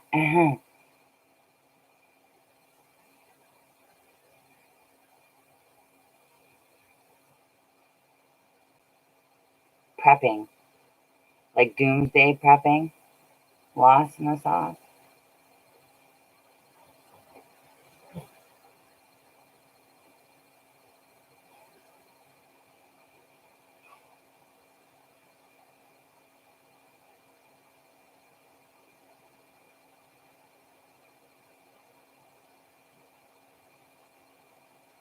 Oh, is that what's going on, Michelle? Nope, that's not happening here. This is just information or question answer or like a I don't know if there was actually a real surprise, Bobby. I read up back in there that somebody was saying I might get pregnant. No, I'm not pregnant.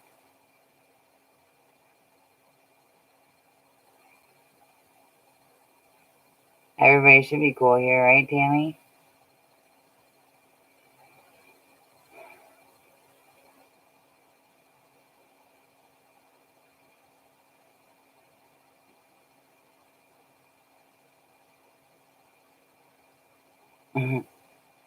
Yeah, I seen that.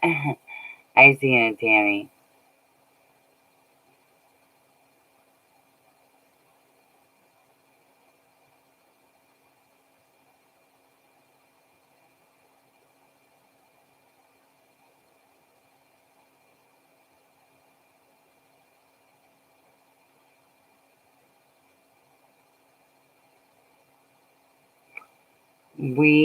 Okay, so what we have lost in the sauce is we do not have a Greyhound.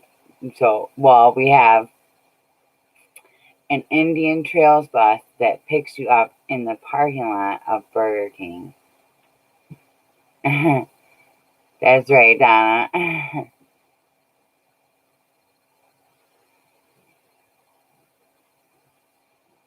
That's what we got here.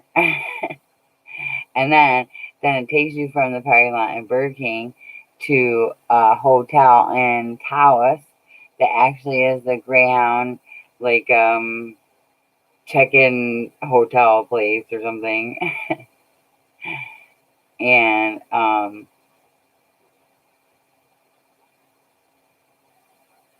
then you go on your way from where you want from there. That's how I got to Detroit. I freaking hitched a ride to Burger King and got on that damn Indian Trails bus. Out of here. I told my grandma I was going to meet my friend at the beach. I told somebody else that I was going somewhere else.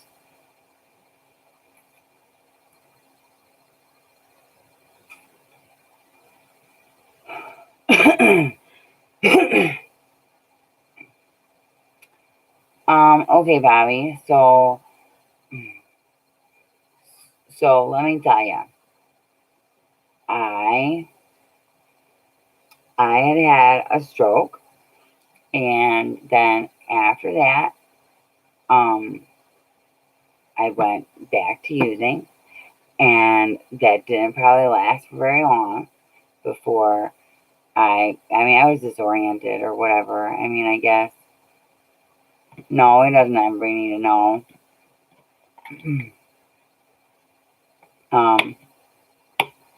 So somehow I ended up, I guess, in Dearborn or somewhere that wasn't Detroit where I was supposed to be. I was supposed to be getting back to Mike, but somehow I ended up at this hotel. Anyways, so then they put me in jail, and then I went to see the judge, and the courtroom had like a probation officer, and that was different than my actual probation officer. And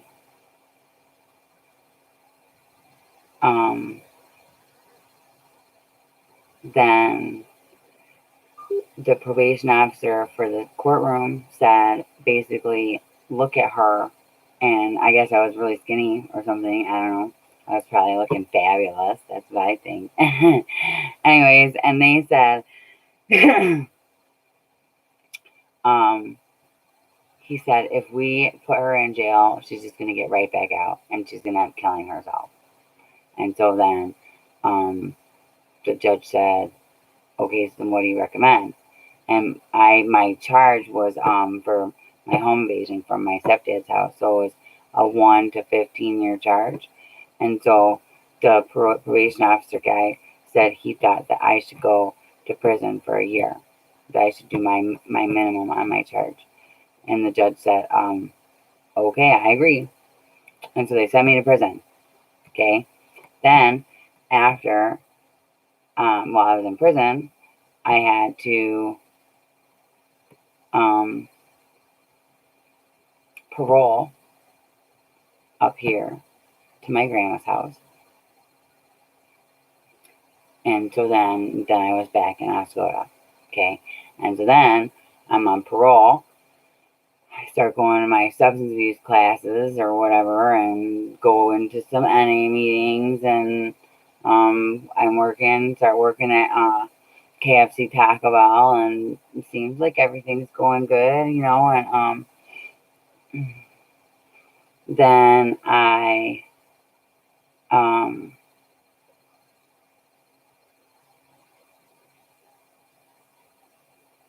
okay. Do you want me to do that right now, Clint?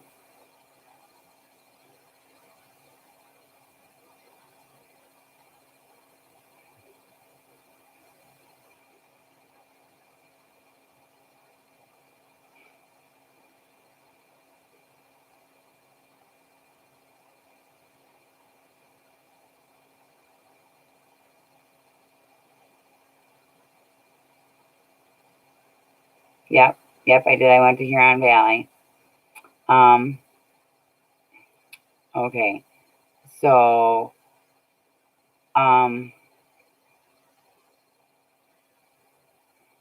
you're welcome, Clint. So anyways, I roll up here at my grandma's house. I'm working, blah, blah, blah. We're going to KFC Taco Bell.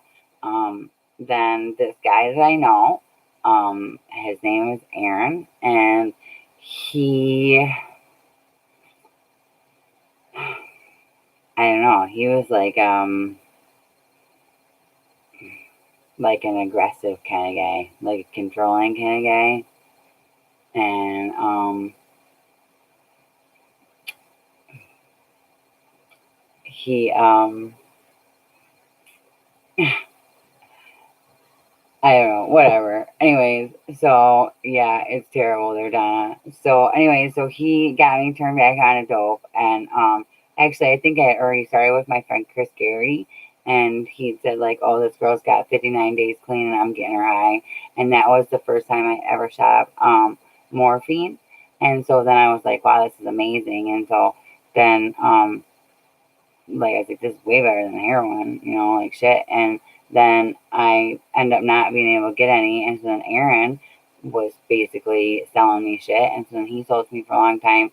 Anyway, so then I ended up going down because I couldn't get anything up here, and I went back. I wanted to be with Mike. I kept telling everybody, I want to be with Mike. I want to be with Mike. I don't want to be up here. I want to be down there with him. I was crying in meetings and stuff. It was terrible. And then so I went down there to be with him, and so much bad fucking shit happened to me, Bobby. I mean, so much bad shit. I was only down there for a week, and fucking in that time, I got my fucking teeth stolen. I got both my fucking phones stolen.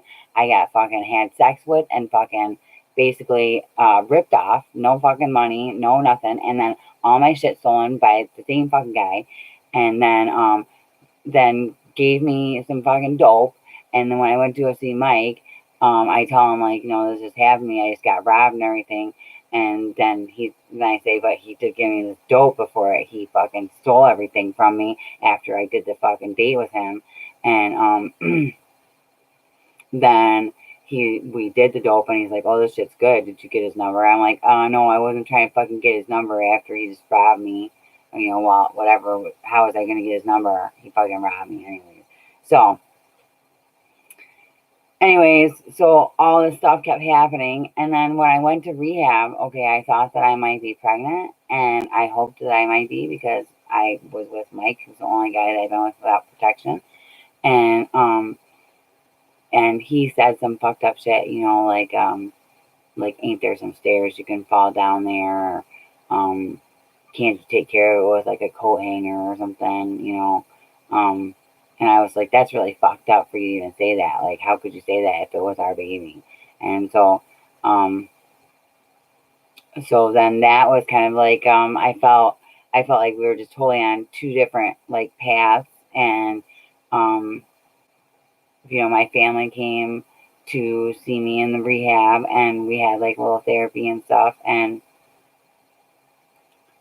I don't know. I just had, when I was in the rehab, it was a really good place, and my therapist was really great, and I just made the decision. I just I just knew that because I was almost dead. The last time I was doing actual fucking heroin, Bobby, I was having like like seizures. Okay, and that was when I went down to see Mike. I was having seizures. I was like I mean, that's as much as that's what I think it was. So I did the fucking heroin, and then I'd be like, what is that? Anyways, I mean, that's like a fucking seizure. And so then, so it was just nothing was coming good out of it at all. And just being down for a week, and it was so fucking terrible, and I just had to stop. I just had to. I had some priors as well. Let me tell you, I've been in lockup since I was fucking 10 years old. My family was always sending me placements in residential homes, and then I got in trouble as a teenager and got put on misdemeanor probation and juvenile probation. And, I don't know, stupid shit. Yeah, it definitely was, Michelle. It definitely was. And then on top of that, then for him to fucking say that shit to me, and then even now I still want to be with him. I mean, I was just so, I was just so in love with him. And I feel like, I still feel like that, even though he's dead.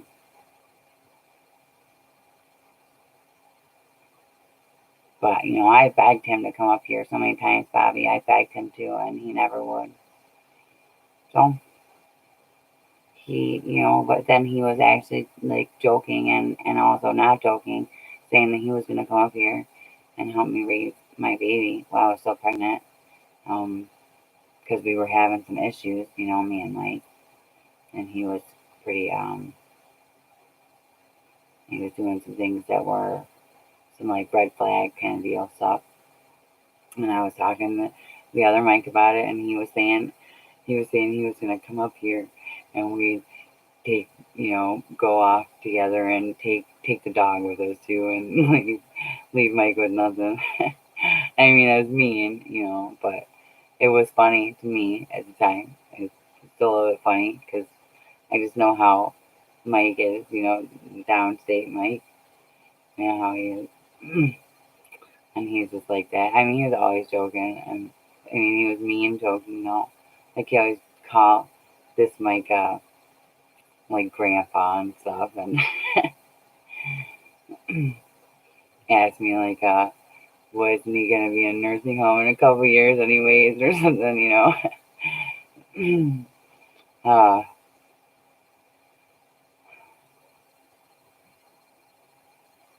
Yeah, Bobby, it still haunts me. So even after I got off heroin, then,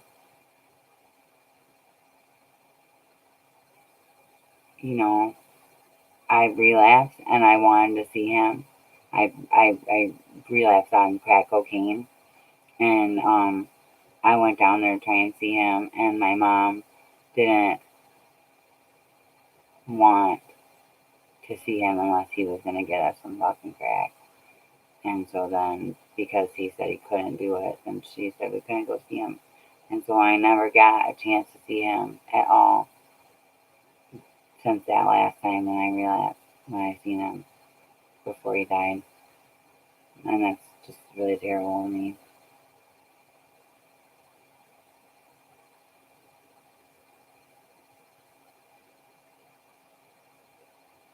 Yeah, that's right, Michelle.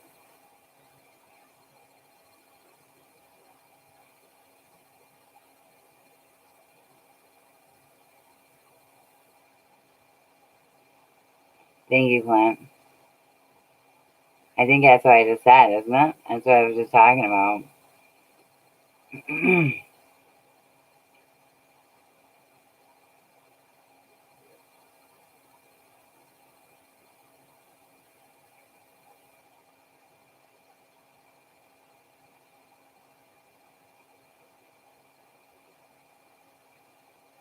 Yeah. Yeah, he passed away, Fiona.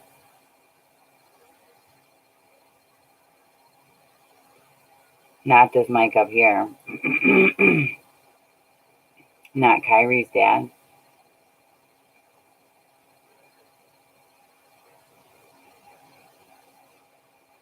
And I talked to Mike's dad, who texted me and told me that he died. And I he said, is Kyrie Michael's? That's what I call him, was Michael. And I said, no, Rich. I said, he's not. She's not. I said, I really wish that she was, to be able to carry on, his, memory or whatever. I said, but he just wasn't ready to have a kid, Rich. He just wasn't ready.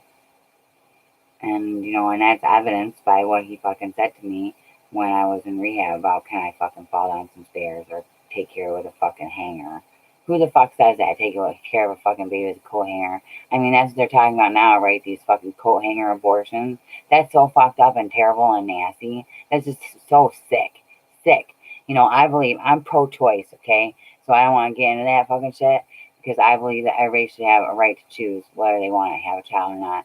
Especially, like, if somebody gets raped and they fucking don't want to live with that rapist fucking baby for the rest of their life, or, I mean, so they could put it up for adoption. But in that case, who really sometimes don't want to go through, like, a whole pregnancy just to fucking give the baby away? I mean, and so, I don't know. It's definitely a coat hanger, fucking nasty. And so, but I still talk to him. And I talked to him from the minute that me and Mike started dating. I was still engaged to Mike downstate when this Mike and me up here finally started dating. Because I told him that we were going on two different paths. I told him that I want him to be up here with me. I told him that I needed him to be up here because it wasn't going to be anything that was workable. He is on the phone smoking crack on the phone with me, I just, he'd be telling me he's falling out.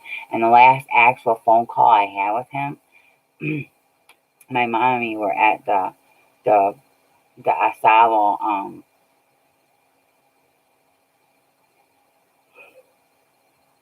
River Queen or whatever. It's like a boat here in Oscoda. Anyways, and I was on the phone with him, and he was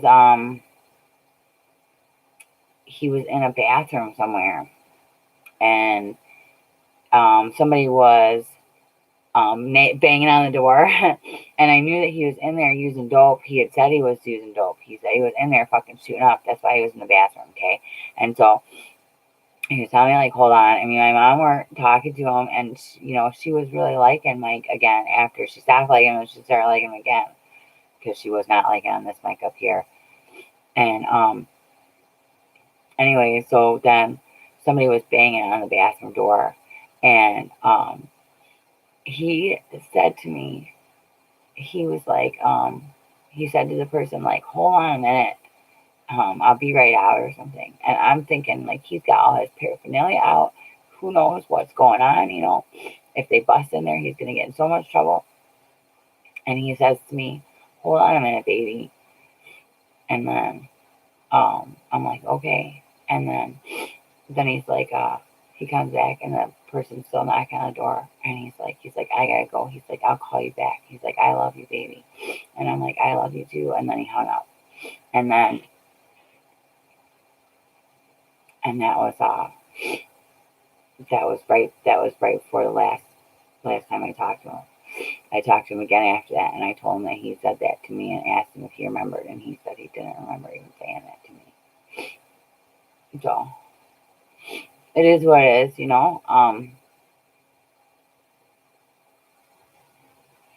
That's right, Michelle. You're right about that. You're so right about that. She is a miracle baby. I never even thought I could have her. And so I'm just so grateful for her. I feel really blessed to have Kyrie. She's just beautiful.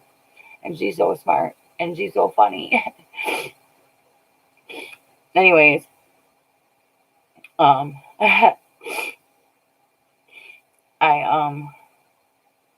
just wish that he could have just come up here. I just wish that he could have, because he had a really good heart. He really did. He had,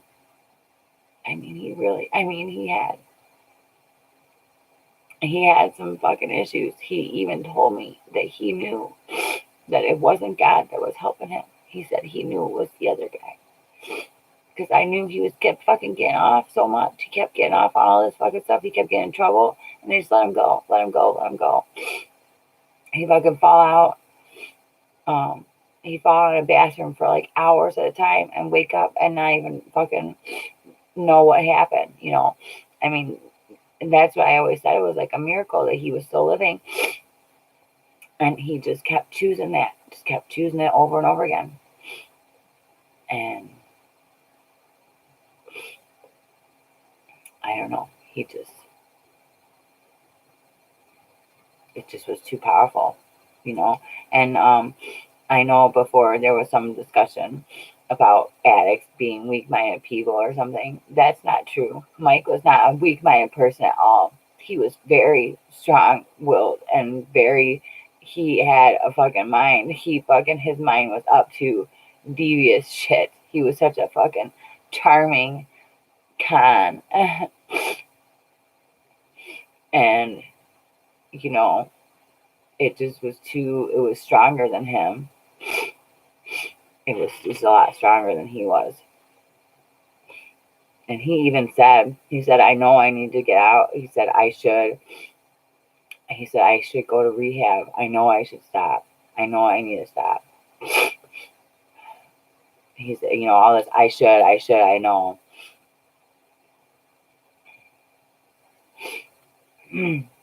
And but that's what the thing is, the thing with addiction, and when you're in active addiction, it's all about what you should like people tell you, oh, like you're really living not really good, you probably should get help. And then people always say, I know. You're full of I know. You can know yourself till you're fucking I know until you're blue in the face. But doesn't mean you're actually taking action and doing anything about it. And so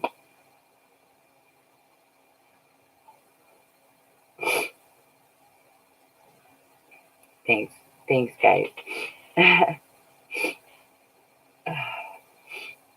don't have any tissue or nothing. I got this shiny silky hoodie. Can't use that.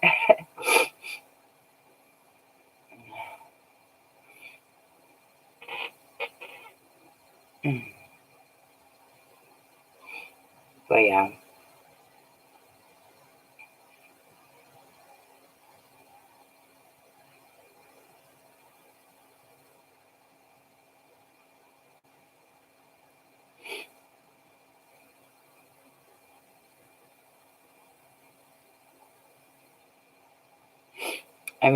So it's right. It is the fucking bitch. It's right, Fiona. It's so terrible because it just takes you fucking over. It does. Even when you have good intentions, they fucking don't even matter at all in the face of fucking addiction. Your good intentions could fucking amount to a pile of shit in your hand.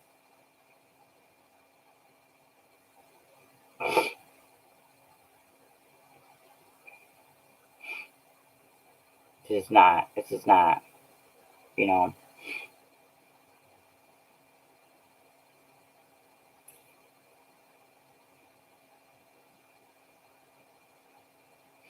Isn't that fucking, that's the saying, like, the road to hell is paved with good intentions or something? Isn't that what the thing is? I think I said it the other day, but I might have said it wrong. Yeah, that's right.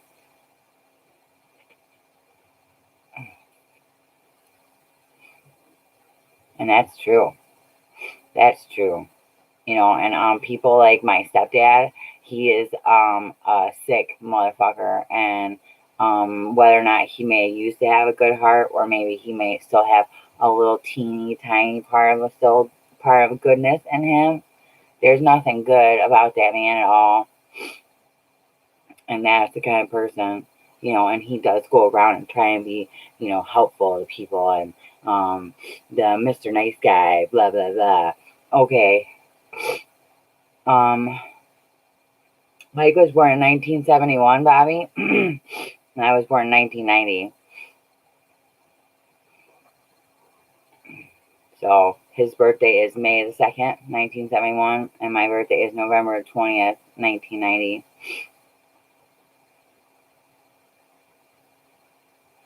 And yeah, but the other Mike was born in 1980, August 6th.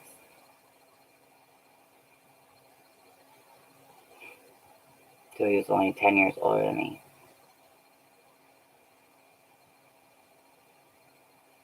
I think that's perfect. That's right, Lulu. That's right. It's supposed to be. Sometimes it's just not even strong enough, so. Sometimes love doesn't even matter.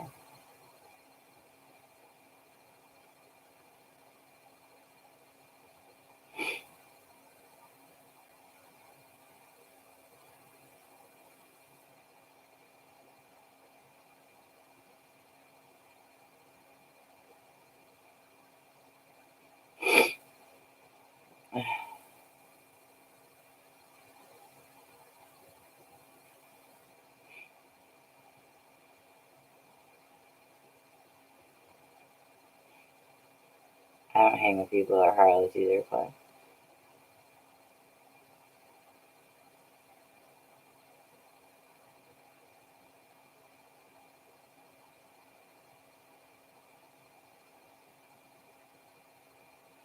I remember holding Kyrie when she was just born, and I was saying,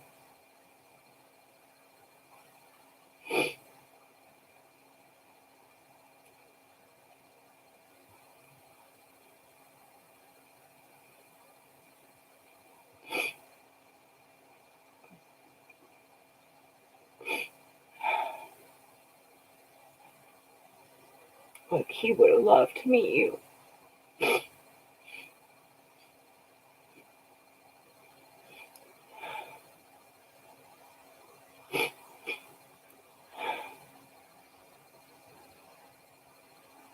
And I was holding her and saying that and crying when I was holding her. I was really emotional when I had her.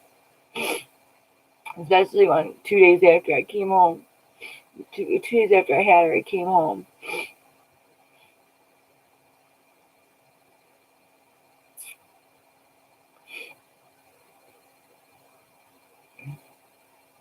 That's when I found out. I didn't even get a chance to.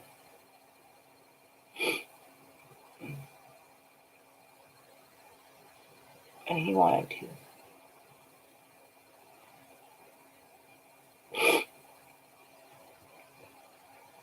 I know he did. Because that's how he was saying. That's like actually one of the actual real fucking things that he said to me. Is that he wanted to come up here. That was one of the last things he said to me.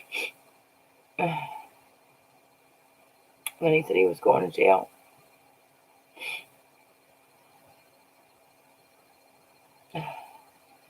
He was just going there to check in or something, just to see something. And they fucking kept him.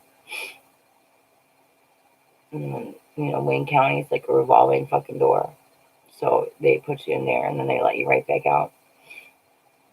And I guess, his phone was gone.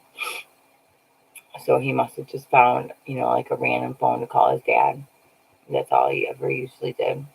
Call his dad for money. And he didn't think to call me. So maybe he didn't remember my number, but it was the same fucking number forever. So I don't know.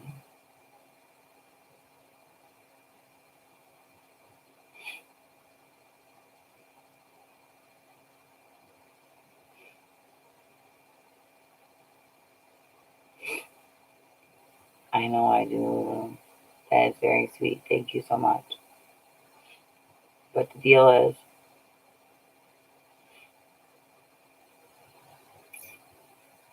yeah, that's right, Lulu.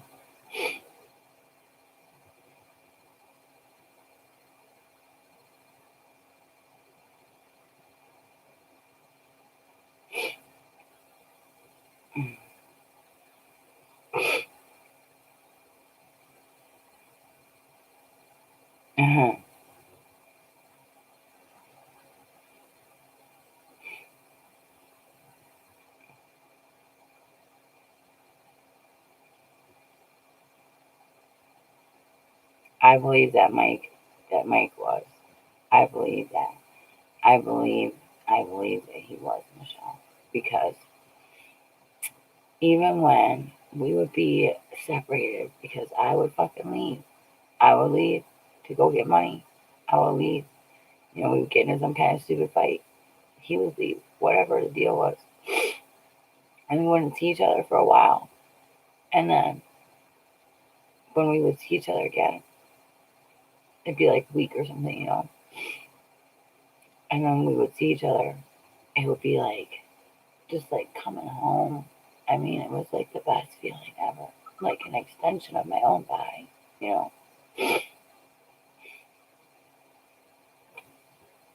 Like Kyrie is. Kyrie is like that to me. She's an extension of me. And she really is. She came out of me, But this man, he was too.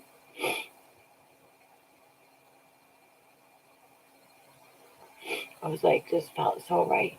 And we would go and we would sleep up in that fucking bando with that kid with the stinky ass fucking feet. And we would sleep for 14, 15 hours, sometimes longer. And we would just cuddle. And it was like that. Like our bodies just fit together perfectly.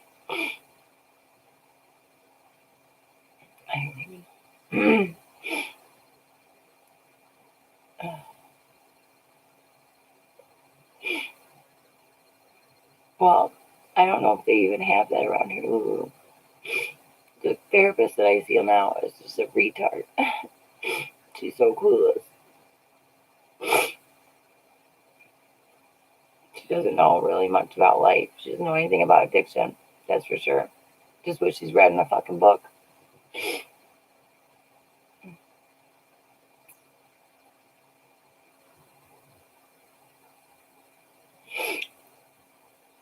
I've had way, way too much trauma in my life. And then, when I was in Detroit, I mean, I pretty much brought that shit on myself, right? I did.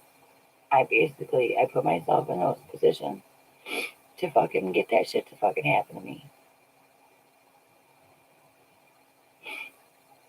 Thank you, Clint. Thank you so much. I hope you sleep good. I probably should go to bed pretty soon here too, guys.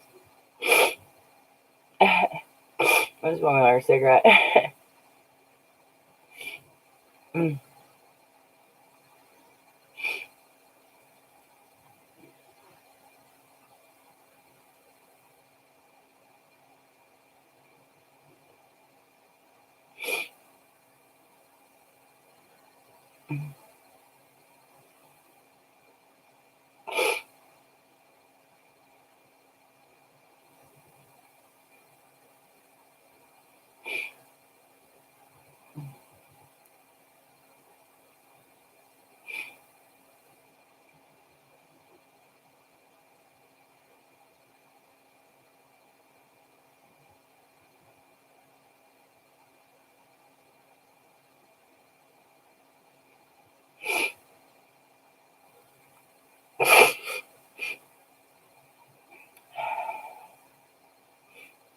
Oh, that's terrible, Carly. I'm so sorry to hear that.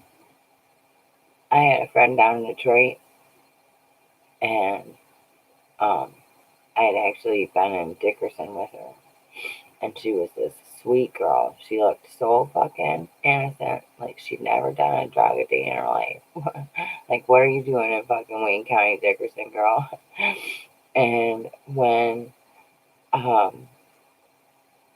I got out, she was already had been out, and I was walking down the street, and I saw her, and she welcomed me into her house, and I don't know, showed me pictures of her daughter, and then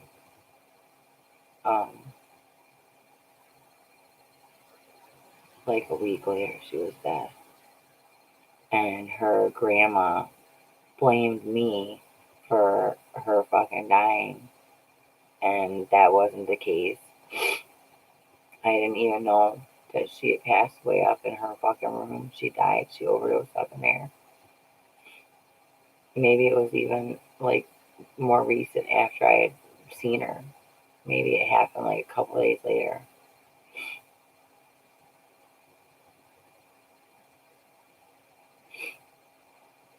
And then, so this is crazy, Julie. Let me tell you what. So then I was walking down that same street, and the next door neighbors had this fucking, like, there was this kid, and he had this fucking pit bull on a fucking leash, okay? And dogs and me, we get along. You know, me and animals, we jive together. Me and animals got a thing going on, okay? But when I was on drugs, the fucking dope that they fucking were giving me, or whatever, was making animals fucking hate me, okay? And this fucking dog fucking attacked me, and then they fucking got it off me, and Sky's fucking grandma comes running out of her house. I'm like screaming. She fucking comes out of her house, and she says to me, no, she doesn't say it to me. She says to the fucking people next door, I told you not to have the dogs out when she's around. And then she's like, come inside with me, honey. And she started bandaging me up. And I was just crying in her arms, saying, I miss Sky so much. I miss her.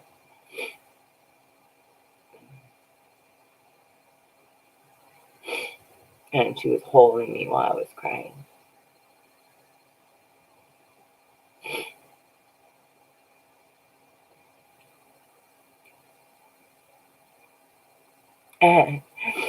That's right, Michelle. It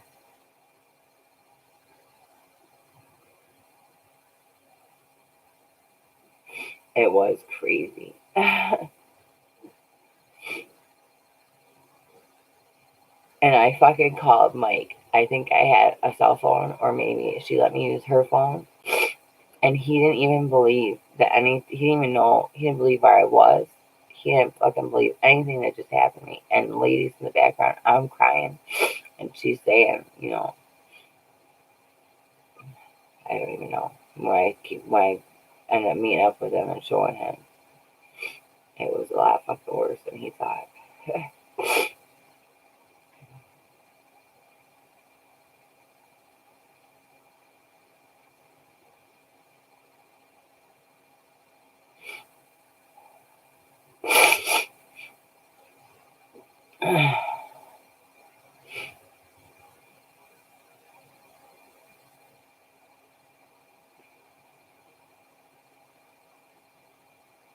It's really hard, Carly. It's really hard, isn't it? I mean, you meet people or you don't meet people. You know, you've known people for a long time. They're part of your life. They're part of your story. And then they're gone. Just like that. Because addiction is a motherfucker.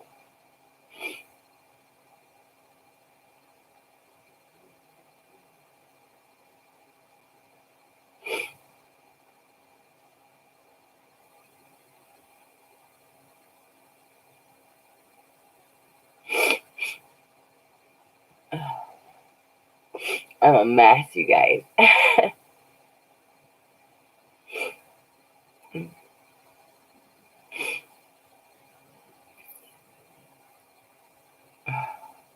Thank you, Lulu. That's very sweet of you.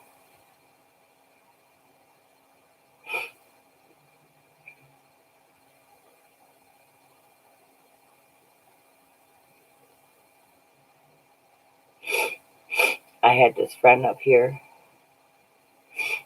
I know, so sweet. I wish I could go to Canada. I mean, my felony is old. It's from 2012. Does that count? Aw, that's sweet, Julie.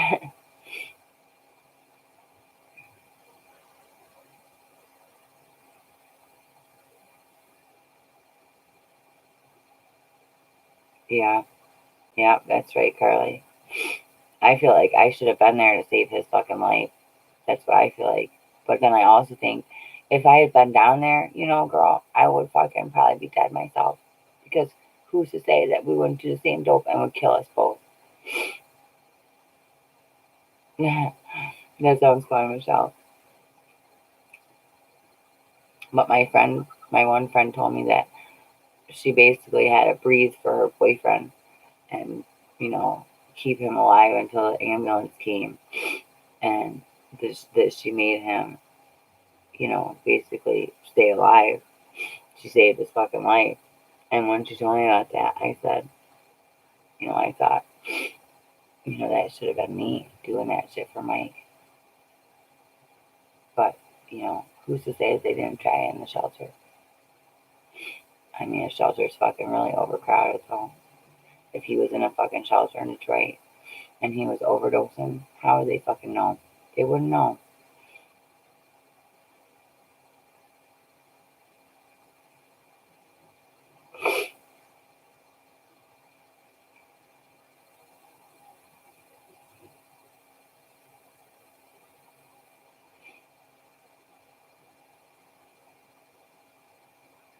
I guess that's right.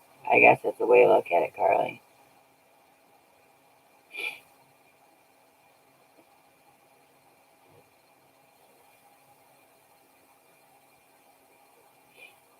I mean, a girl, so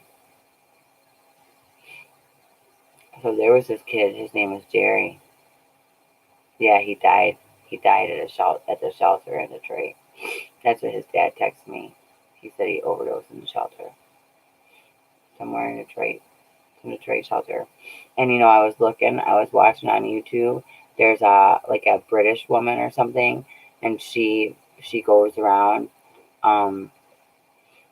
Detroit, basically meet some people, and they take her into some homeless shelters.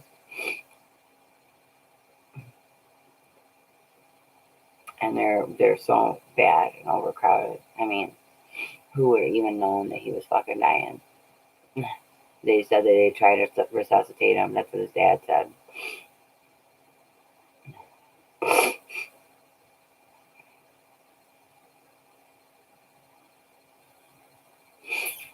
Well, let's see.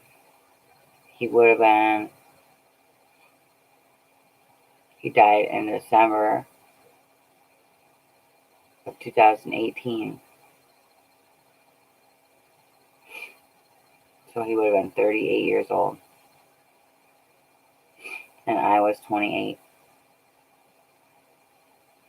I turned 28 while I was pregnant with Kyrie.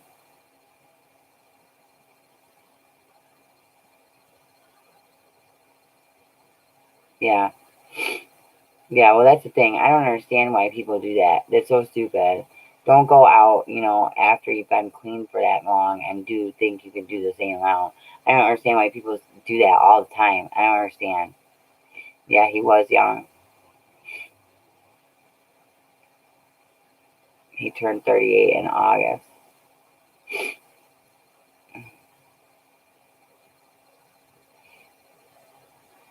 And on my Facebook, I have all these memories that pop up of me and him, because we were together.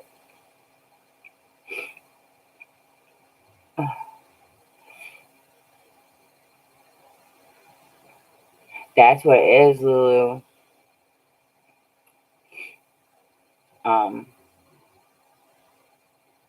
So this person, his name is Jerry, and I met him at meetings up here, and he was cool. He was really young. He was probably 31, maybe, something like that.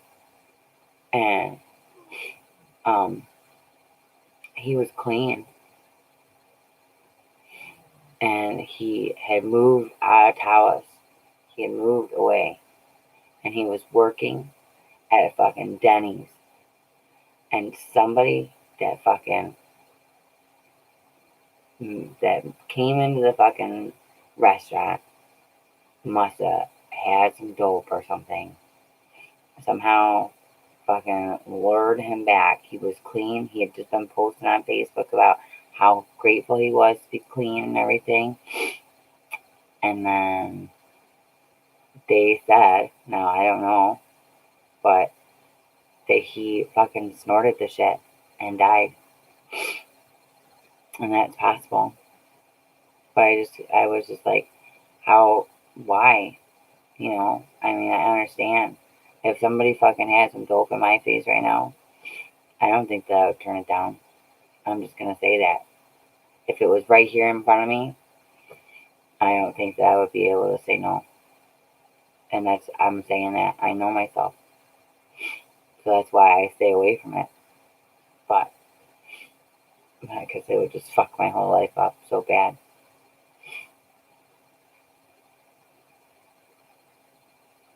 Yeah, it is terrible, Julie.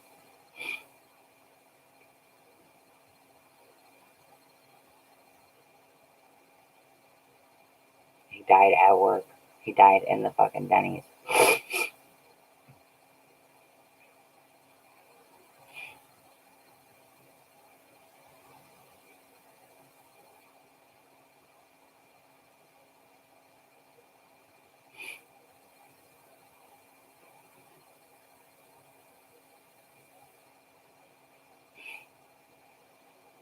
Yeah.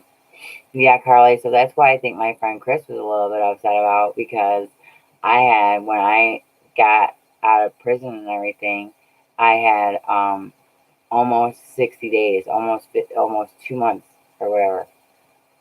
Yeah, almost, but maybe a little bit, because sometimes a month is longer than whatever. Anyway, 60 days. I had 59 days clean. Okay, and I met up with my friend Chris, and I had money to blow because I had a job, and so then we went all the way out to Hale, and he's saying to the guy, when I told him, that I had been clean for 59 days, he's like, man, this is my girl, and she's been clean 59 days, and I'm fucking getting her high. He's like, I don't know how I feel about this. And I said, well, you're not actually doing it because I'm doing it myself, so. I mean, it's not anybody else's choice but the person who's using it. So, I mean, if you have drugs and somebody's clean and they're asking you for it, I would say it's a little bit different. If you offer it to them, if they say yes or no, it's up to them. That girl, Ashley, um, there's a video of her. She is hanging out with a girl that is my friend that I've known since pretty much moving up here. And now she's taken her to Detroit, had her fucking try heroin, had her fucking try crack.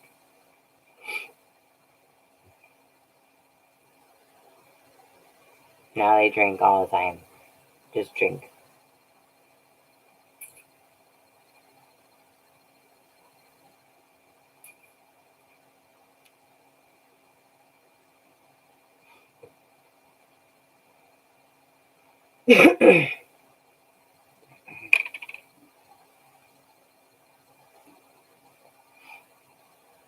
Wow, that's great, Michelle.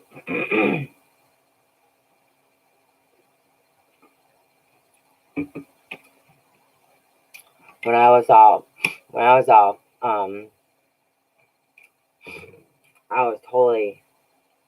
was like fucking wasted off triple C's, okay?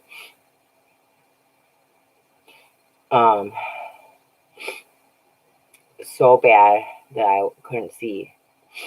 And I asked my mom to take a picture of me at that time because I was blind. I couldn't see anything. And she took these pictures of me so that I could see them to remind myself to never fucking do that shit again. But you know, my life was just so out of control. I just kept going from one thing to the next.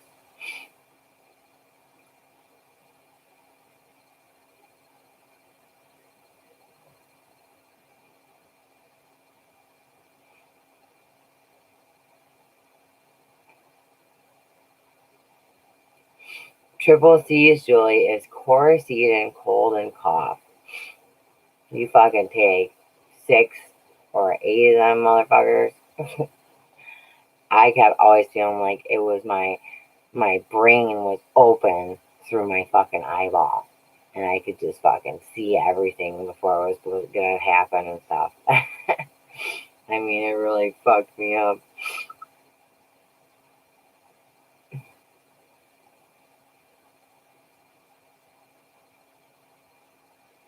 That is right.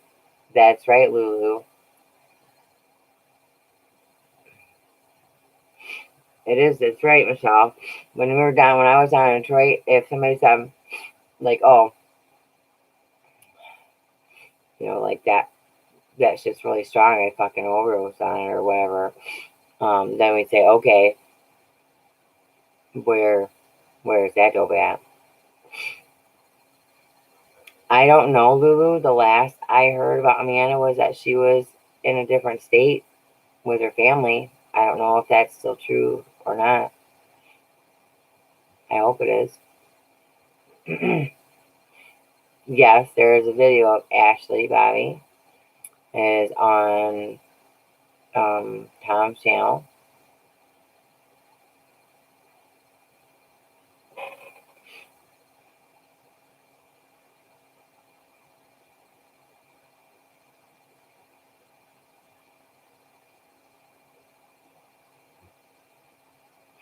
She's her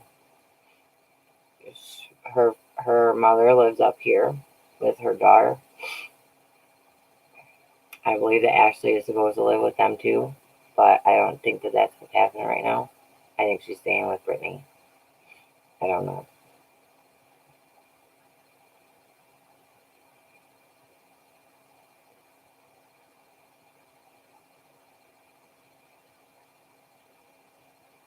That's good, Michelle.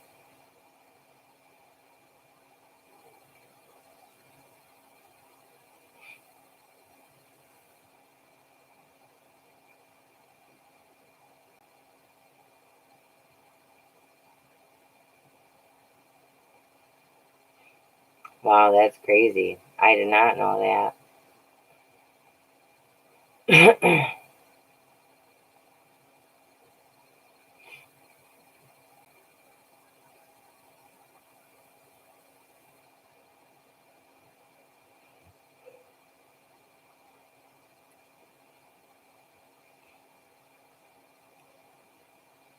Michelle, I didn't say it, but I'm so happy for your daughter.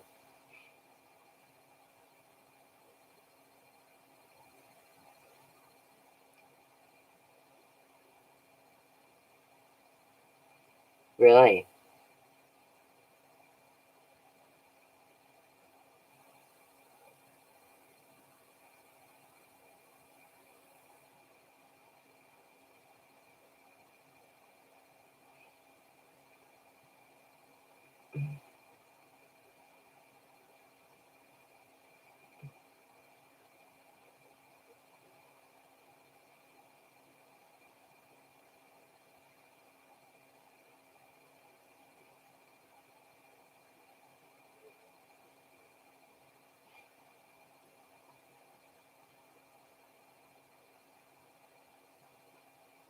That's terrible, Bobby.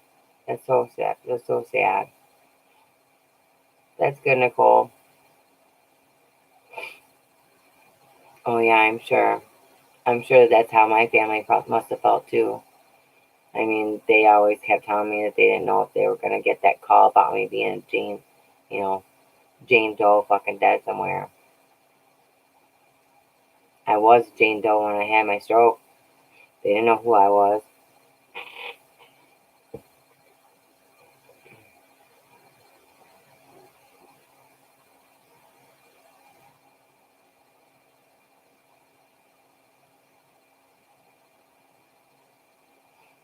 No.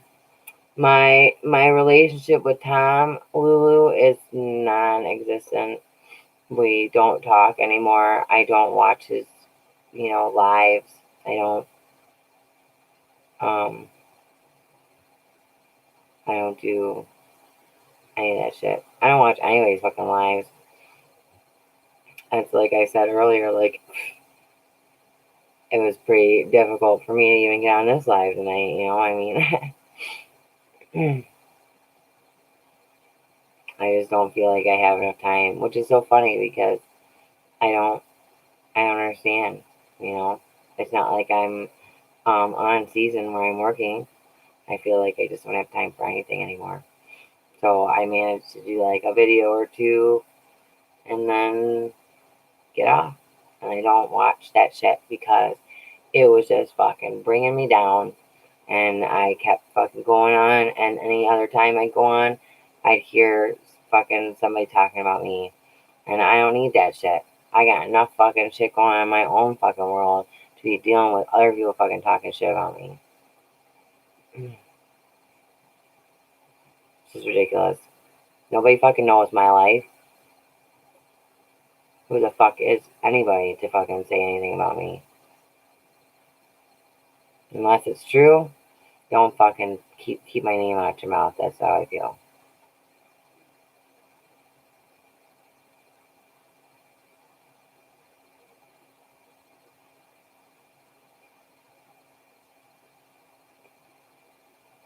That's crazy, Carly. That's terrible.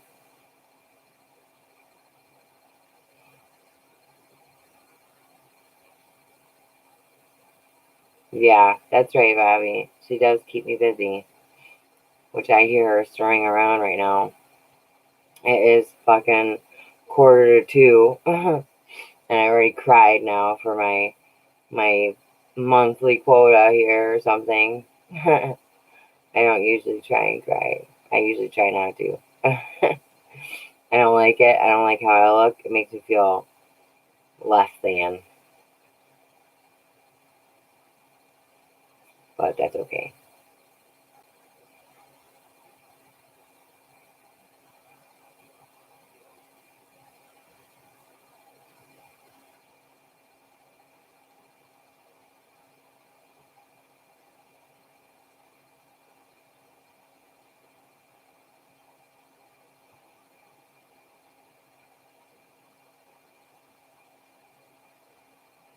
Is that seriously? There's a mosquito on my fucking computer screen.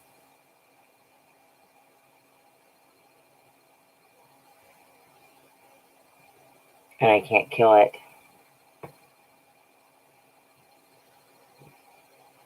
Thank you, Bobby. It was nice chatting with you too. Oh, I miss them.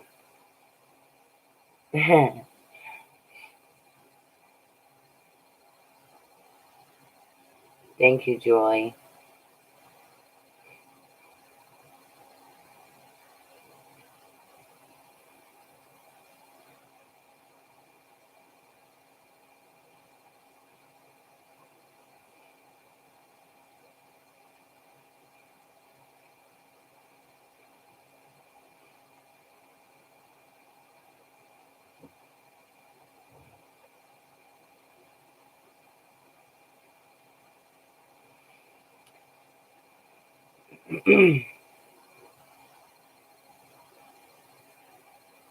Yeah, guys, I think I'm gonna end this now. Go smoke a cigarette and go to bed.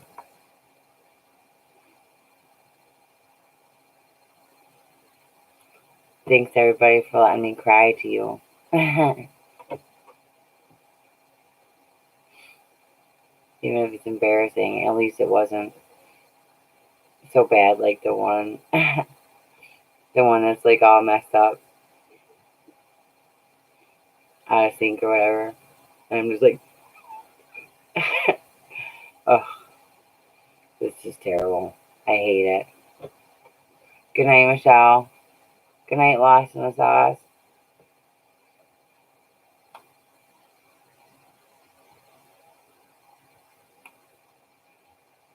Yeah, me too, Julie. Good night, Jim. That's right, Nicole. Thank you. Good night.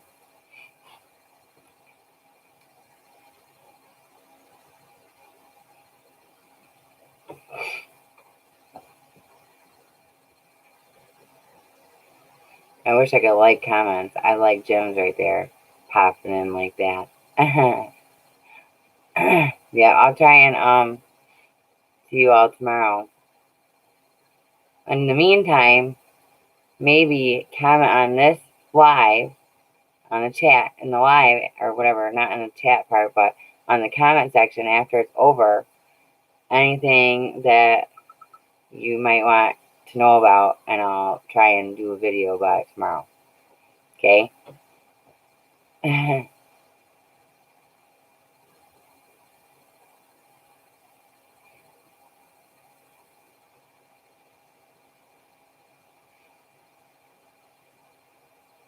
Good night, Donna.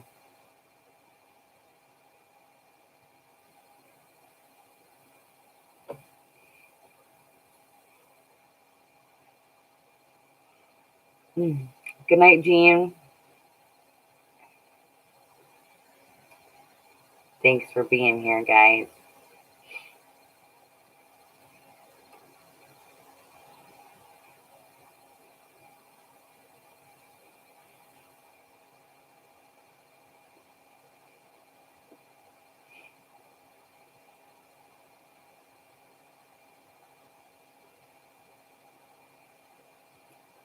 Thank you, love.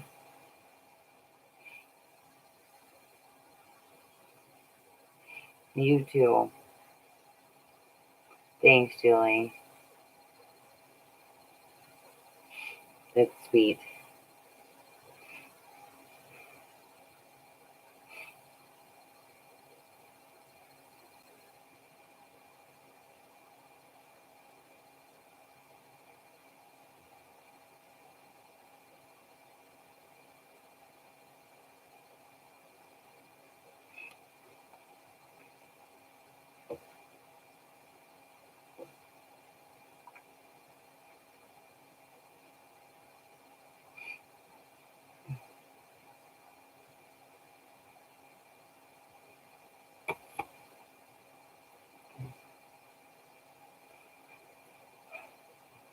All right, everyone.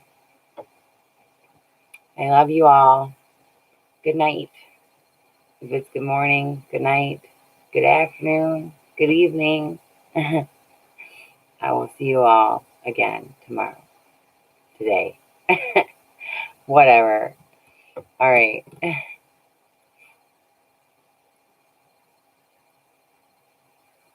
Bye, guys.